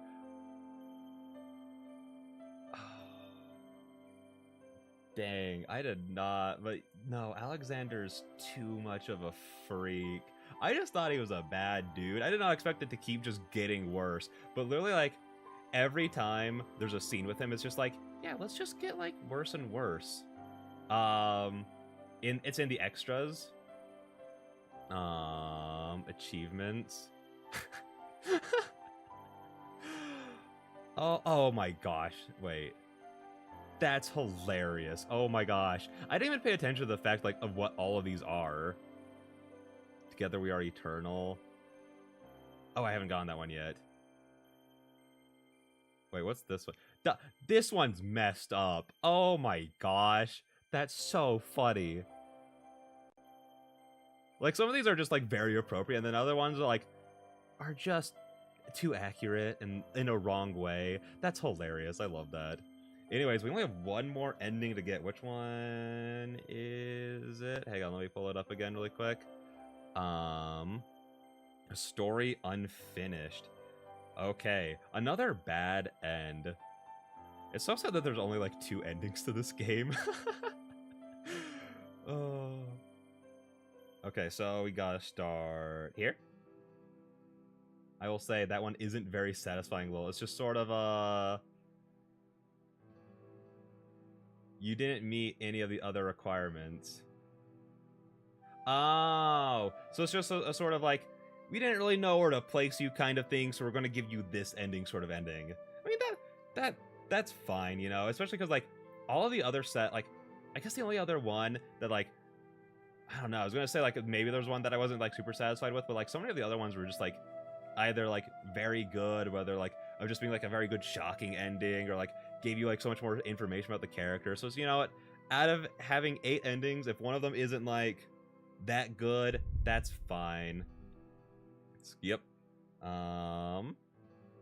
She must love trees. And I did also go through like a lot of these. Like I think we got like 4 or 5 endings without the guide. But after that, I was like, I have no idea how to get the rest of these. Because like the way the game is like designed with like these leaves and everything is like very good at getting you like a bunch of the endings really fast, but then after that it's like, how do I do that? Which one is it? It's not like that. I'm glad you got a lot of proper endings first up. Yeah, especially like, because like I feel like a lot of the first endings that we got were like so good. Which one is this? I want to see Alexander. I want Alexander to see me at my best. Without a Voice is the Dark Souls of visual novels. I don't know anyone. You don't know anyone that's got 100% completion read? Really? Actually, no. Now that I'm thinking about it, we were only at like 80-something%.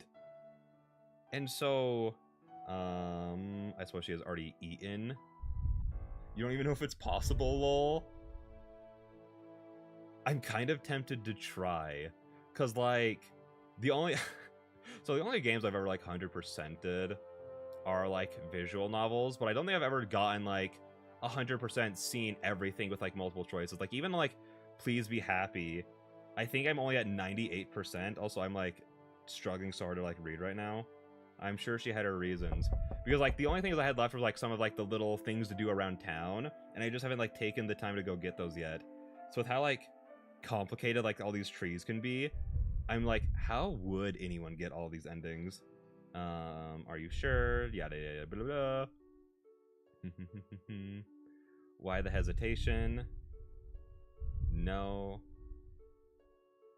Ellen is like that tree. Wait. Ellen is strange. Whatever, she is. ... Did you ever truly love me? Okay, there we go. The last ending. I'm so scared. Just like, I know you said it's like a little but you know, it could still be pretty dark. Especially with like, I mean, I guess it is called A Story Unfinished. That doesn't forebode too much.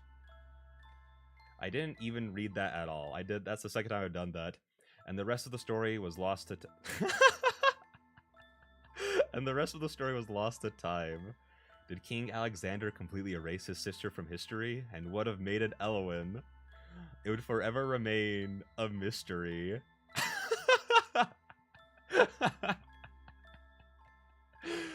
Perhaps you two will soon forget. Let's go.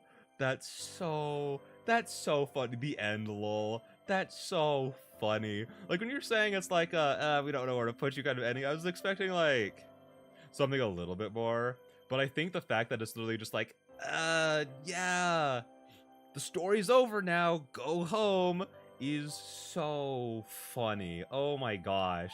But hey, now we can actually like fully look at all of the after stories. Oh wait, these are all of those. Oh, we got the art book here now too. Oh my gosh. So like, what did you even pick? Yeah, it's just like, yeah, I guess Alexander forgot about him. I guess you did too. Bye. That's so funny. Like, it really is like we didn't really have an ending for if you pick these options specifically. But how it ends is so funny, I don't mind. Because that's just kind of how my brain works of like, if it... Oh, wait, whoa. Oh, there's a guide in here. Oh my gosh, I could have just used this the whole time. That's so funny. Because I, like, the way I did it was, like, after, again, like, the first, like... I had a guide pulled up, and I was like, I'm going to go through and get as many endings as I can, and then go back through with a guide. I was just using, like, a website that had it on here. I didn't know about any of this. But gosh, this was so good. Like obviously we had like basically like the meme ending. Oh, and it even like tells you like all like the things to do over here. I do love just how long the bad ending list is, and then how short the good ending list is. But hang on, I really want to... Ooh. Okay, I want to definitely keep this. I had a struggle to make this guide because I did not write the story. I feel like even if you did write the story though, like writing a guide for like this would take so long. I cannot figure out good ending 2 for the longest time. I think that was also one of the ones I was struggling with, because I think there was one where I picked a lot of like the good, like quote unquote options, and then just like got the bad ending. I was just sitting there like, oh well, I guess we're dead now. Okay. So like, just good on you for actually like figuring out how to get all of these. That feels like it would be insane, but I really want to quick see how... Yeah, we're only 84.26 through the game. I kept getting the... You kept getting the guide wrong too? That's incredible. Just the struggles of writing the guide. Like, listen. I feel like I gotta give you some leeway with that though, because it is pretty complicated to get everything. So, you know... I just love the idea of you handing out like a wrong guide to people, and then if they ever complain about it, just being like, okay, well then you guys figure it out. You guys write a better guide than me. I tried my best. I can't believe we only got through 84.26. How the freak do you get the rest of it? Please Be Happy is so easy and oh my gosh. Please Be Happy is like the okay, I was gonna say that, but I also did 100% first no, and literally all I did there was not even make a choice, really. So, Please Be Happy is slightly harder than that, but it is so easy, though. in comparison. I just haven't taken like the time to go through and get it all. But writing a guide for that is just, yeah, you click on spending time with Aspen, you click on spending time with Juliet. You got your routes, you got your endings. Good job. Return. There was something else I wanted to look at. What was it? Look at this. The fabulous cannibalism Yuri ending. Unironically, after this, I thought it was very funny of her just the spirit or whatever just being like, yeah, you have two options. You can either take her heart metaphorically with love, or you can just eat her heart. You have two options there. What a kind spirit. Oh, what? Wow, we still have a few things locked. Oh, I love that you guys have like the them for like emojis for them. But how do we have these things locked here? I guess if we've only seen 84% of the game, it makes sense that we'd have some things locked. Go to achieve. Oh, achievements. Oh. Hello. Yeah, I am very excited for this. Hang on, click. I saw like the little skull down there at the bottom. I was like, oh, what are you? You look like I can click on you. Through leaf, electric. The wind that rustled through leaf, verdant and decayed like a song. Distant whisper. Through their limbs echoed their mother's voice. The spirit of the woods. Electric in pathways through bone, through twig, not wig. Thickened vines of nutrient, she sang to them. And of worlds beyond, I cannot read right now, and of worlds beyond what they dreamed. The children, poison of her flesh, dreamed and listened, and forgot. When they saw the world by their own eyes, they forgot and wished for what she could not give them. Foolish children of her fear and scorn. Root-bound children, heads full of sap, wanting for that other world, to pull root from earth and walk upon it, wishing and no longer listening. And she let them go, and so she let them go, and as they went, they perished, bare roots shriveled, and she wept. But as they vanished, stronger she grew, fragments of her flesh returned to the earth, returned to her blood, electric. She let them go, and they returned in splinters and tatters, and she thrived. Leaves whistling, song distant whisper, new breeze blew. Ears half deaf, the children listened, song no longer like their mother's voice. A twisted tune, a sick melody, drifting aimless, yet a message, sweet suggestion, temptation to a foreign world, and an offer. Words that they heard from song, words that they wanted to hear, bet and bargain and their hopes soaring, children of her flesh, yet never would they hear the truth. Never would they hear the warning of root from the very roots that birthed them, and nor ever would she.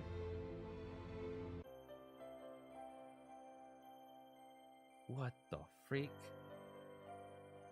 I'm not gonna lie. I don't know if it's because I'm tired or if I'm stupid, but so much of that went over my head. I'm more confused now than before. Wait, well, what's this last thing right here? The deep tree lore. I do like that we actually like got to see like more about like the spirit though. Like that's so cool. Because as soon as we clicked on it, like she pulled up, I was like, oh my gosh, is this gonna be like the spirit? And it's like, ah yes, the spirit of the forest. It's like, oh my gosh, it actually is.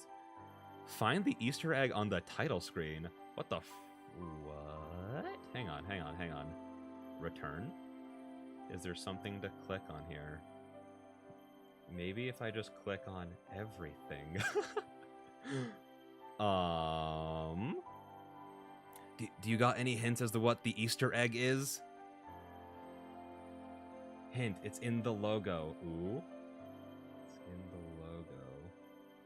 Huh. Oh! Hello! Oh, we actually did it! Oh, that's so cute. Oh my... What? Oh my gosh, this is so cool. Thank you so much for that hint. Also, just what a great shot. This looks so good.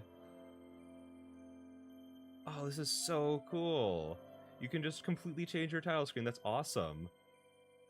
All right. Well, I don't know if there's too much left to do here. Like, we could obviously look through, like, oh, thank you. Leery Fire. That Leery Fire one's so funny. That her eyes just look so vacant. But yeah, no, thank you so much. But, like, obviously, like, we could, like, look through, like, the art book and everything. I might do that on my own time, though, because I love art books. Like, it's, like, some of my favorite stuff. The other two gallery images are in the after stories. Oh, wait, hang on. Return. Are in these? Oh, wait. Oh! Wait. I thought that these were all just the... Aren't these just, like, the endings? I didn't know that we could get the other two images in there. Do we have to, like, click on, like, a specific two, then?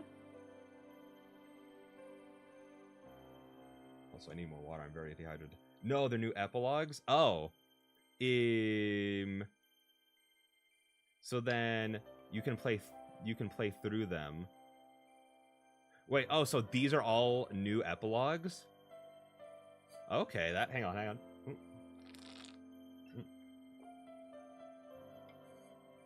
Because they're pretty short, so not a full stream worthy. Okay, then yeah, we could just go through those really quick then, if they're not, like, full stream worthy. Because, like, sure, it's 1:30 in the morning, and yeah, I have, like, an appointment to be at in the morning, but, like, it's already 1:30, might as well. We have some new content with the two good endings with, that have new art. Okay, because I do remember, like, that's, like, one of the big draws of, like, the Blooming Edition, is that, like, there's, like, you know, new after stories and everything, but I was, like, in my brain, I was, like, I just kind of, like, figured, like, oh, yeah, we just got, like, the endings, because, like, I assumed it would, like, pop up at some point, but this makes a lot of sense. They are literally called after stories, so I can type. I'm so sorry for poor grammar. Listen. You're also working while also talking with me. It's completely fine, you know? Besides, if you ever watch me try to write a script, I do it so much worse, and that's when I'm fully focused on writing. So let's go ahead and jump into dining as lovers do. Might as well just start with this one, you know, where she's eating her. Dear one, thou must not trust humans. Mirthful and kind they may seem, yes, but when it suits them, they will change without warning. To love a creature who knows not the heavens of time, 'tis pure folly. So spoke the queen of the forest once. When she elucidated in such fashion, all 5 or so scores of her daughters would listen with rapt attention. The queen was known for her wisdom, so deep with her roots buried in the ground that she seemed inseparable from the earth itself. Cruel fates met the few who dared disobey her. These were not of their mother's design, no, but that knowledge would hardly soothe the sting. Yet the queen would merely watch on impassively. With only 2 scores of her daughters remained, the queen's tune changed. She would still urge caution, but when pressed, where in centuries past there lie only admonishment, she now offered a bargain. Elwyn had watched more than one of her poor sisters lose their immortality over a love that was so little more than fruit rotting on the vine. Oh, for most of her life, she swore that she would not be like them.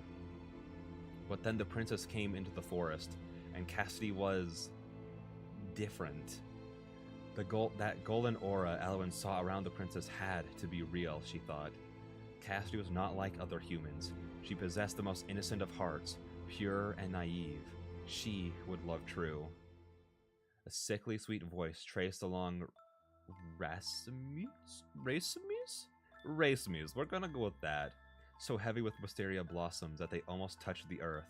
The whisper had the power of wind, but the scent of madness. A siren's call, imperative as it was alluring. Her mother, by now a husk of her former majesty, whispered, Elwyn, I shall offer thee the same terms I offered all thy sisters. This is for thy own good. If this thou findst this too much to bear, give up thy princess now. Discard that bud of happiness, for a life of peace is thy mother's love. There was nothing to consider. Elwyn had been waiting her entire life for this woman, and she knew it. She would have agreed no matter what the terms were, for that was the strength of her regard for her. If those feelings would not be reciprocated, she'd rather perish. And so, when Elwyn was the last sister remaining, she accepted that bargain. What follows is a tale of woe. A sad ending, and rightfully so. For life once lost, you shan't regain, and love devoured shall lost remain. The most innocent of hearts was far bitterer in taste than Elwyn could have ever imagined, yet the look on her mother's wooden face was bitterer still. Thou hast devoured the princess's heart. The queen's voice was tinged with horror and anguish. She was just sitting there like, this is not what I mean when I said you must get her heart. I meant she must love you. That's what I was saying when I was saying that. Elwyn tilted her head in confusion to ask, why? Why indeed? At this juncture, what else could she have done? She wouldn't die for that faithless princess. The queen did not, perhaps could not answer. It was not until some time passed that Elwyn realized that her mother had passed away. The old wisteria tree desiccated and shriveled as if struck by lightning. I suppose I am the queen now, so Elwyn thought, but the forest would not have her. It would not accept a queen who had devoured the love of her life. All manner of creatures were against her, and none of her cousin's trees would speak to her.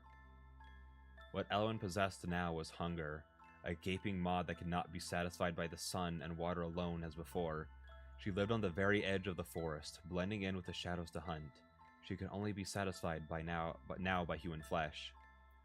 First, she would prey upon only shepherds who had strayed into too far from their flock. But when those became in short supply, Elwyn ventured further, snatching farmers and travelers for meat. She thought herself careful, but humans were far cleverer than she gave them credit for. They very soon realized that there was something at the edge of the woods devouring townspeople by night. At dawn one morning, Elwyn thought, I must leave. She prepared her meager things. I don't know why my brain struggles so much with meager. I'm trying to read it as meager. She prepared her meager things. I shall go into hiding, far away and pray elsewhere. Simply stopping was not an option. A change in location was necessary, she reasoned. She could hear the mob approaching her. Her proximity to death somehow thrilled her. Elwyn could not resist a peek out of curiosity. She turned to look at the group of villagers closing in on her location. That was when she saw her. Red eyes, blonde hair. Cassidy?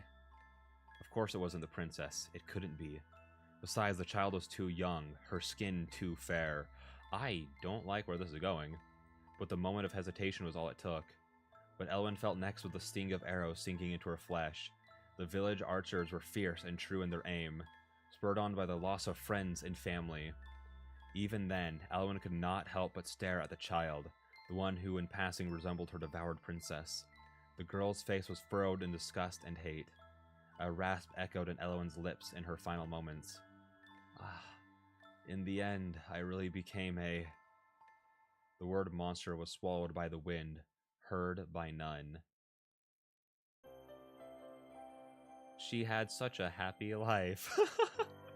Honestly, though, like you could make a whole visual novel out of, like, just her hunting other people. Like, it could be, like, a horror visual novel of, like, her victims, essentially. Like, someone, like, living in, like, the villages near where she's attacking, just having to deal with, like, people just, like, disappearing at the edge of the woods. As she's, like, going after them. Tree Monster into Woods. Exactly. Tree Monster into Woods. That could, like, absolutely be, like, a horror visual novel, and I would love it, especially if it's written like this, because that was so good. And again, I was, like, sitting there thinking, like, oh my gosh, is she gonna, like, murder this little girl for looking like Cassidy? That's where I thought it was going, and I'm kind of glad it didn't go that way. Granted, her also getting shot to death isn't exactly much happier of an ending, but still. Alright, now on to Ash to Ash, sorry. And so this wisteria must wither in the harsh light of seventh day past. Before Cassidy's eyes, Elwyn crumbled into wilted wisteria petals and dust. A heartbeat too late, Cassidy flung open the door. Oh, this is gonna get so sad. Oh my gosh.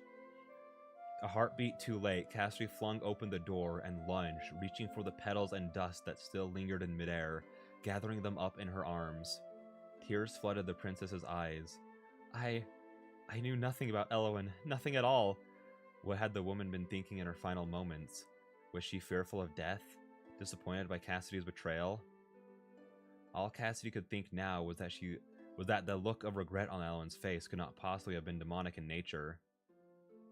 The army soon arrived, wearing the colors of Varamir, as Elwyn had reported. At the front was King Alexander in the flesh. An oddity. What could be so urgent as to cause the monarch to come here in person? Were you not ordered to speak to no one, that your presence here was to be a complete secret? Her brother demanded, in accusatory tones. Yet I received reports of a most disturbing nature, about a woman living here with you. You are a daughter to our kingdom, an exploitable weakness. A danger to our kingdom, not a daughter. As he spoke, Alexander looked around the cabin, brow furrowed. Cassidy briefly thought that she could deny what he said. After all, Elwyn was no longer here. The army could search the entire forest, but they would find no one. But Cassidy was exhausted, and though it was clear that no other woman stood before him, Alexander's sword remained unsheathed. Her ending seemed clear. Before you dispatch me, I would have you answer a question for me. The placidness in Cassidy's voice surprised even her. Alexander hesitated. Surely you are not attempting to evade blame now. I shall not argue with you, Alexander. I'll accept my punishment, whatever it may be. I merely want an answer to my question. He had never seen his sister so calm. Having expected her to react with wailing and sobbing, Alexander was rather caught off guard. Finally, he relented. Speak, so I can do this for my own twin sister. Cassidy took a breath. Do you know of any demos?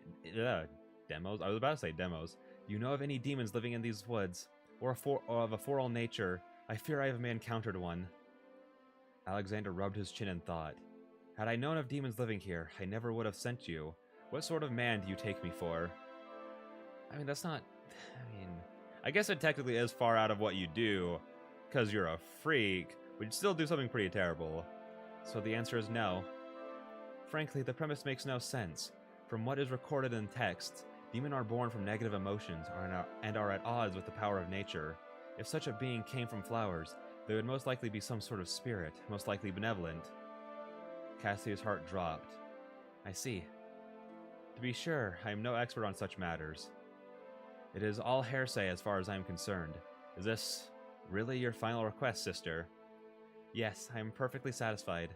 She had completely misjudged Elwyn after all. The woman had been no demon or monster, but a kind of spirit who had loved her, and the princess had repaid that love with mockery and the cruelest death. Cassidy no longer cared to hear about what her brother would now do to her, the so-called exploitable weakness of Varamir. She sat down and closed her eyes, ready to accept her fate. If there was an afterlife, she accepted both humans and spirits. Perhaps she could meet Elwyn again and apologize. Cassie could feel cold steel at her neck. My thanks for finally doing... Oh, this is him. My thanks for finally doing something good for our country, he said. I'm dying for love of a woman, not love of country. She heard him intake a hiss of air, and then she heard nothing more. What a dickbag. Oh my gosh. Also, in this Dining as Lovers Do, it also answered a question that I thought was answered, but technically wasn't. At the beginning of the novel, I was like, thinking that like Elwyn must have had like siblings who were also other trees, but then Elwyn explained like, oh, the people who went missing, like she like saw people come and go, didn't care for any of them as like being the Wisteria tree. I was like, oh, I guess that's who she meant. I was like, oh, people who left her and she's alone now were other people who came and went. But this one did answer that, like, she did have siblings, like people like that who left her. It makes sense, okay. And then this one was just so, like, just like the fact that she's like perfectly calm about everything. Tree lore. It's such interesting tree lore too. Like, I'm sure if I was in like a better like state of mind, I could probably read like the this actual like spirits like thoughts on everything, like make a little bit more sense of it. As it is, my brain is mush. I cannot. But it is very interesting. That's one of the reasons like I loved like the ending where we actually got like Elwyn's like full backstory so much, is because I'm like, I want to know more about Elwyn, and that's all that ending was. Well, you know, that ending had more to it. We also got like Alexander stuff in there too, but it was also a lot of Elwyn stuff, and I loved that. Also, I'm really excited for this one. I kind of want to save this one for the end so we can get like a very, very happy note. So together we are eternal. Time flowed on like a river, unstoppable and unrelenting. Yet for the two demons, time served to only soften their edges, like a stone in that same water. The two spent centuries by one another's sides, learning and testing the limits of their powers. In time, they were able to leave the forest of Varamir entirely. Oh! Oh my gosh, it's like modern day stuff. That's so weird. One early morning, Cassidy and Elwyn sat down at an outdoor cafe while awaiting their orders. Cassidy watched the people passing by. Elwyn, as always, watched Cassidy. "What are you thinking, dear one?" Elwyn asked, a smile gracing her lips.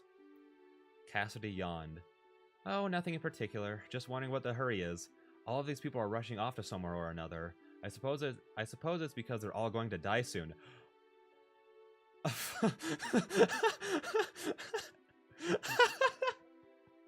sorry, that genuinely caught me so off guard. My body just didn't know how to respond, so laughter is like the first thing that came to mind. I can't tell if she means like that in a, oh, well, we live for centuries, so in the grand scheme of things, their lives are so short, or, haha, honey, I can't wait to slaughter all these people, kind of thing. Cassidy is so normal now. She's just like Elwyn. She just says the most normal of things, you know? Nothing strange about her. Oh, that was so funny. And Elwyn agrees. "Well, that's rather bleak." Elwyn raised an eyebrow, but just then their drinks arrived. Elwyn took a long sip, savoring the lightly bitter taste of the espresso in her mouth. She, for one, always marveled at human ingenuity. It was a long while before Cassidy picked up the thread of their conversation once more, giggling as she recalled her words. "I didn't mean to sound bleak. I guess I just pity them. After all, you and I have all of the time in the world to go wherever we wish." "So long as there's a forest nearby, of course," Elwyn retorted with a smile. Despite all the power they now possessed, the two of them still had to periodically recharge their energy in a forest, lest they regain all of their demonic features. While it wasn't the worst thing that could happen, it did prove inconvenient for blending in amongst humans.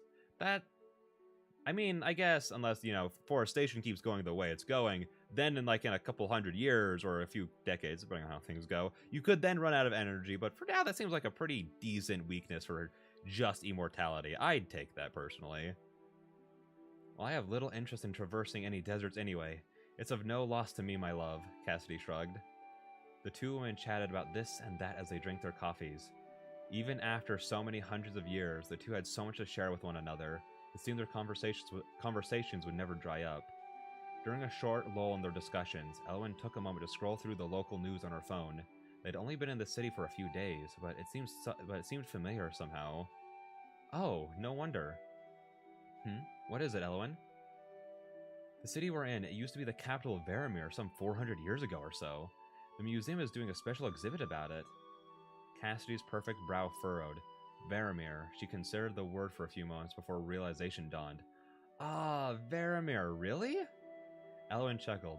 "Don't tell me you forgot about the little kingdom you used to be the princess of." "It's just been so long since I even thought about it. I'd put the place completely out of my mind," Cassidy replied with a pout. Goodness, has it really been so long since my little kingdom fell? She and Elwyn had let Alexander return alive all those years ago, but she'd heard later that the experience left him a broken man. He'd ended up having to adopt a distant relative to make his heir. Still, the line of succession for Varamir continued unimpeded for quite a while after that.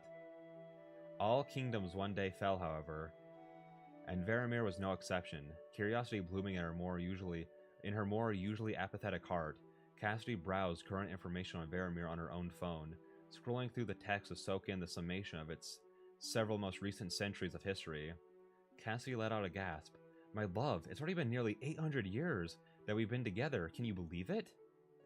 "You are lucky that I am not one to harp on anniversaries, princess." Elwyn returned with a wink. Cassidy rolled her eyes in response. Less than a thousand years go by, yet there are still so few true forests left in the world. We'd best stay here for a while. It won't bother you to be here? Come on, I am hardly petty enough to be made uncomfortable by something that happened. I'm hardly petty enough to be made uncomfortable by something that happened more than half a millennium ago.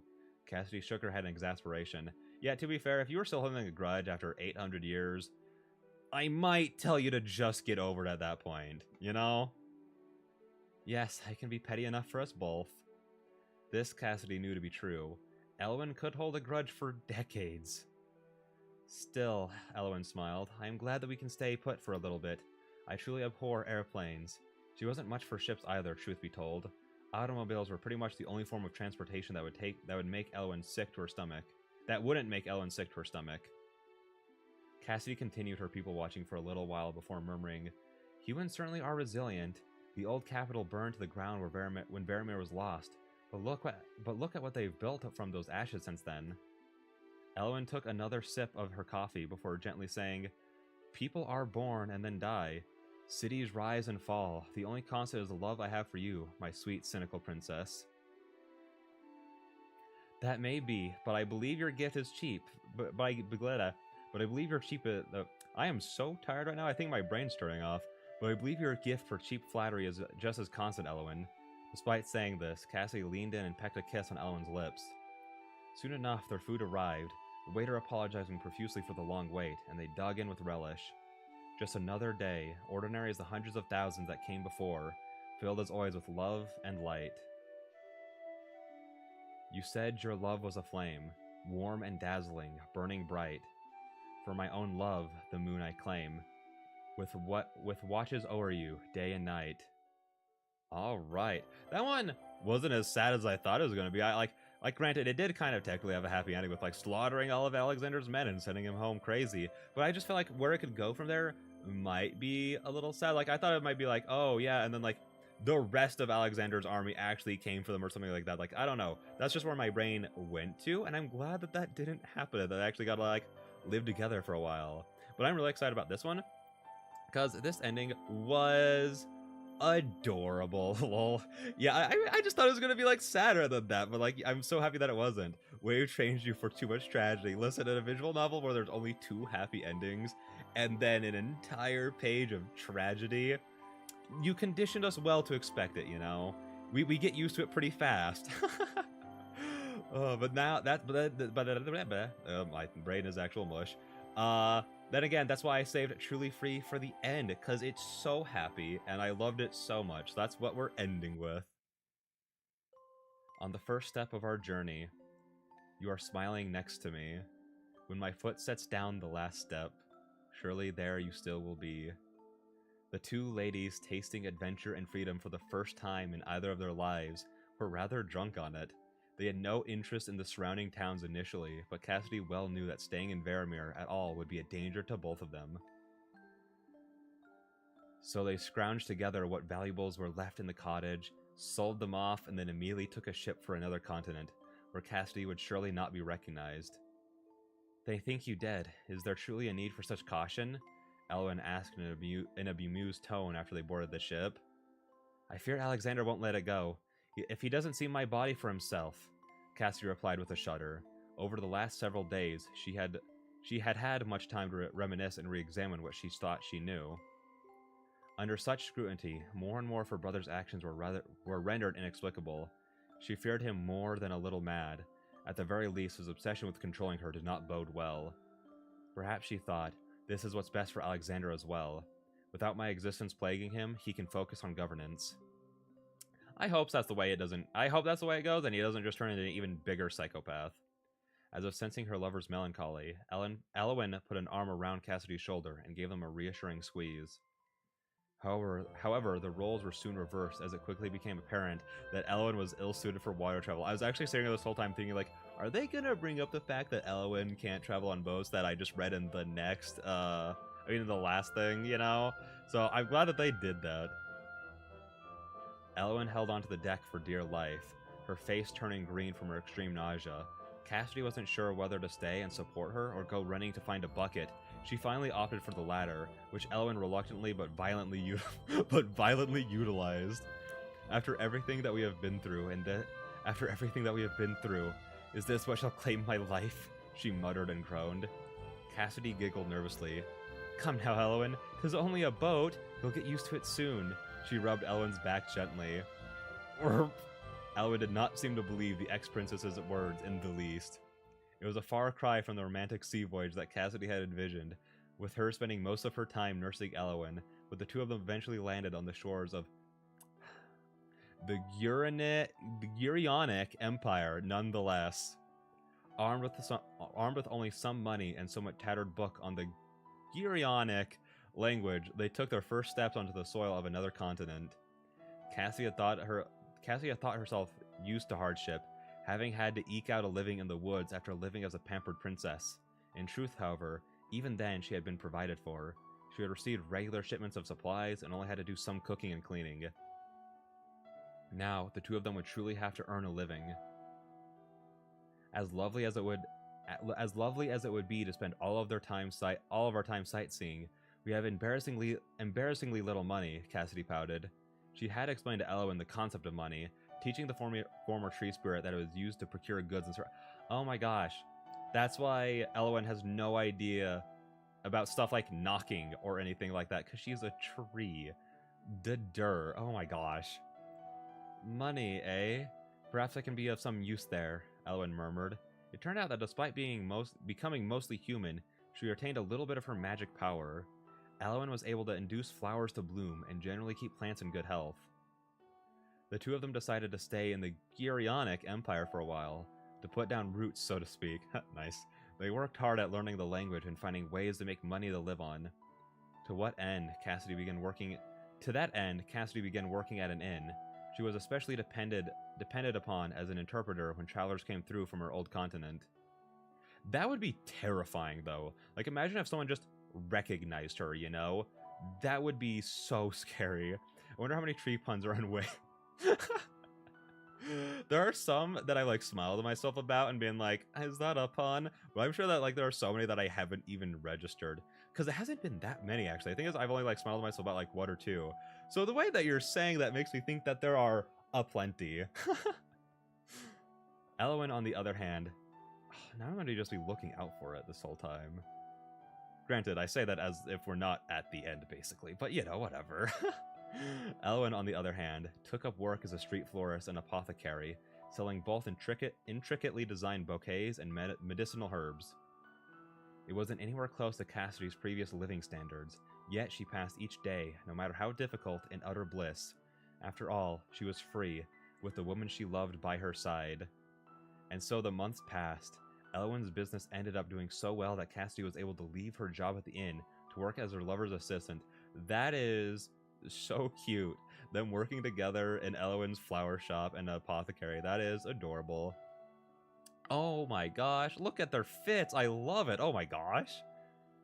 Oh, it's snowing, Cassidy exclaimed. Elwyn watched her, completely smitten by her princess's cuteness, but covered her with an umbrella nevertheless. That is a good reaction, Addie. Just hee hee hee, because this is adorable and everything looks so good. So kudos to you. Be careful, lest you catch a cold. Elwyn's voice was affectionate, even as she scolded her young lover. Cassidy knew well that the region of Varamir that they had lived in before was a temperate area. While winters were still cold, it was rare for there to be more than a bit of frost. This should have been a rare sight for Elwyn as well. You're not excited at the sight of it? I believe you're happy enough for us both, dear one, Elwyn replied with a soft chuckle. The weather excites me not. Yeah, especially as a tree, like, I don't know if she'd like the winter too much. Thank you. Of course, anytime. Yeah, as a tree, I don't think the winter time would be her favorite time of the year. The two of them dragged their wheeled cells cart behind them, stopping occasionally for passerbys to make their purchases. Oh my gosh, a flower business where she can cause them to bloom in winter is the best idea ever. Oh my gosh, they're so smart. Oh, what a shame that you have wisteria painted on your cart, but none for sale, an old woman lamented after perusing their wares, not pursuing their wares. Elwyn smiled. Unfortunately, the weather here is just a little too cold for a young wisteria tree to grow. However, she pretended to reach deep down into the cart, but Cassidy knew that Elwyn was merely covering up her magic. After a few moments of rummaging, Elwyn produced a small branch of wisteria with several racemi of blooms. I still don't know that word very well. Elwyn handed it to the old woman with a wink. I work some magic just for you. Nice one. Sometimes the truth was the most effective lie. My, what a charmer you are, the old lady laughed, lightly pinching Elwyn's cheek before turning towards Cassidy. Do you know the meaning of a wisteria? The meaning of a wisteria, Cassidy parroted, blinking slowly. In fact, she did not. She had only passing interest in the language of flowers before, and so she was only familiar with the most obvious, like roses for love and such. The old woman did not keep them waiting for long. It symbolizes a love that transcends time. Hee hee, is it? I'm so bad at doing like the hee hee stuff whenever I'm reading these that I tend to just skip them, but it's capitalized, I had to say it. Hee hee, isn't that just the height of romance? I would say so, Cassidy replied, utterly beaming. Cassidy looked at Elowen as she reflected on this. I hope that meaning rings true for us for just as long. Beneath their shared umbrella, the lovers continued down the street and into the future arm in arm, their shadows merging into one atop the freshly fallen snow. Aww, that was great. Oh my gosh. All of these were so well done. I will have to say though, Truly Free, easily my favorite one. It's just, listen again, my spectrum of things that I like go to two things. I love very dark horror stuff, which this had plenty of, but I also love super cute romance stuff. So this had the perfect combination for me. Thank you for playing. Thank you for like making it, you know? Like, thank you for actually putting in the hard work to like draw everything up and help being a part of like making this happen. That's so freaking cool. Like, especially again, since you did like all of the art for this and it's all so good. So thank you so much for making it. I want to check really quick. Oh, that didn't count towards this. You know what? That makes sense, I suppose. That makes sense. But really quick, I just want to talk about like my thoughts on the game. It's probably not going to be coherent in the slightest, but that's totally fine. And then I'm going to go to bed because it is 2 a.m. here. Like I was saying before, like again, I love like the dark fantasy vibes, like oh my gosh, wait, this one is adorable. The Lyri Party one, that's adorable. What was I gonna say? Okay, so I love the dark fantasy vibes, and that's actually like, I don't know how to pronounce this word at all. I haven't looked it up. I'm very excited to play A Tith in Blood next Wednesday, because it's also dark fantasy, and dark fantasy is just the best vibes. But the fact that it's also mixed with super cute, amazingly well-written romance stuff is just, I bumped my mic, I apologize, is just so good. It's just like right up my alley. And then again, like I was saying, like the art's also good. And then the voice acting, like, just knocks it out of the park. Like, I don't want to say like a worry I had, but like something I find like interesting about like going back to like stuff that was made previously by like creators, like, you know, in Please Be Happy, I love like all of like the voice acting and everything in it was like so good. So I was like wondering, like, is it gonna like kind of be like the same quality like going back, or is it gonna be like I can slowly like watch the progression up till like Please Be Happy, you know what I mean? Because like one of the ones I wanted to start with was Highway Blossoms, because that was the first one by you guys.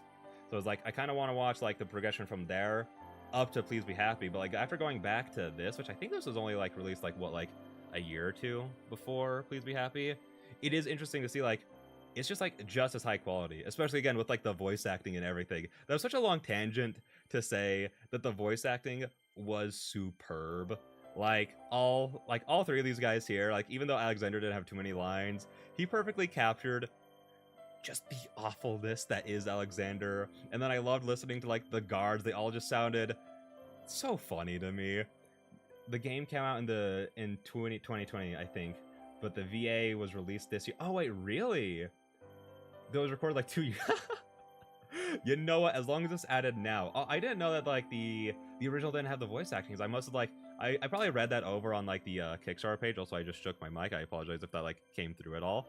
I must have missed that on the Kickstarter page or just forgotten about it. But I guess either way, that also makes sense because it was super, super good. Like again, like he captured like the awful dickishness that was Alexander. She captured like the weird unearthliness that was Elowen, while also making her feel very human. And then Cassidy, again, the fact that like she like had so many like moments where like I felt her pain deep in my soul, truer than like anything else, was like so impressive. The original didn't have the bonus poem or achievements either. Wait, it didn't have like achievements at all? I didn't know you could even release a game on Steam without achievements. That's weird. And the bonus poem, the one by the Spirit, see, that definitely feels like an extra edition thing, because like I don't know, it just kind of has like those vibes, I guess, if that makes sense. So I get, you know, it was worth it. And then like the soundtrack for this was also just like so good. Like everything about it, again, from like the way it's like the game itself is designed to like everything about like the story to everything. I'm like, this is just so impressive and so good. I'm so glad I read it. I'm so glad it's like the first thing that I like did with like the Studio Elaine and Basker program, because I'm like, I want to like to be like a really like something special, and I'm like, well, they did just release this one, and then it turned out to be amazing, and I loved it, so I'm happy that I picked it. But yeah, no, my mind is just currently shutting down, so I should probably get heading to bed. But I'm so glad you enjoyed it. Thank you so much, and thank you so much for like coming by and like going through both of these sessions with me. It was so fun talking with you while playing through it. It was a great time. But yes, go to sleep. I will absolutely do that. So thank you so much again for coming by. Thank you to everyone who will watch this now and in the future. And with that being said, have a great time working, and I will see all you beautiful people in the next one. Bye-bye! I misclicked.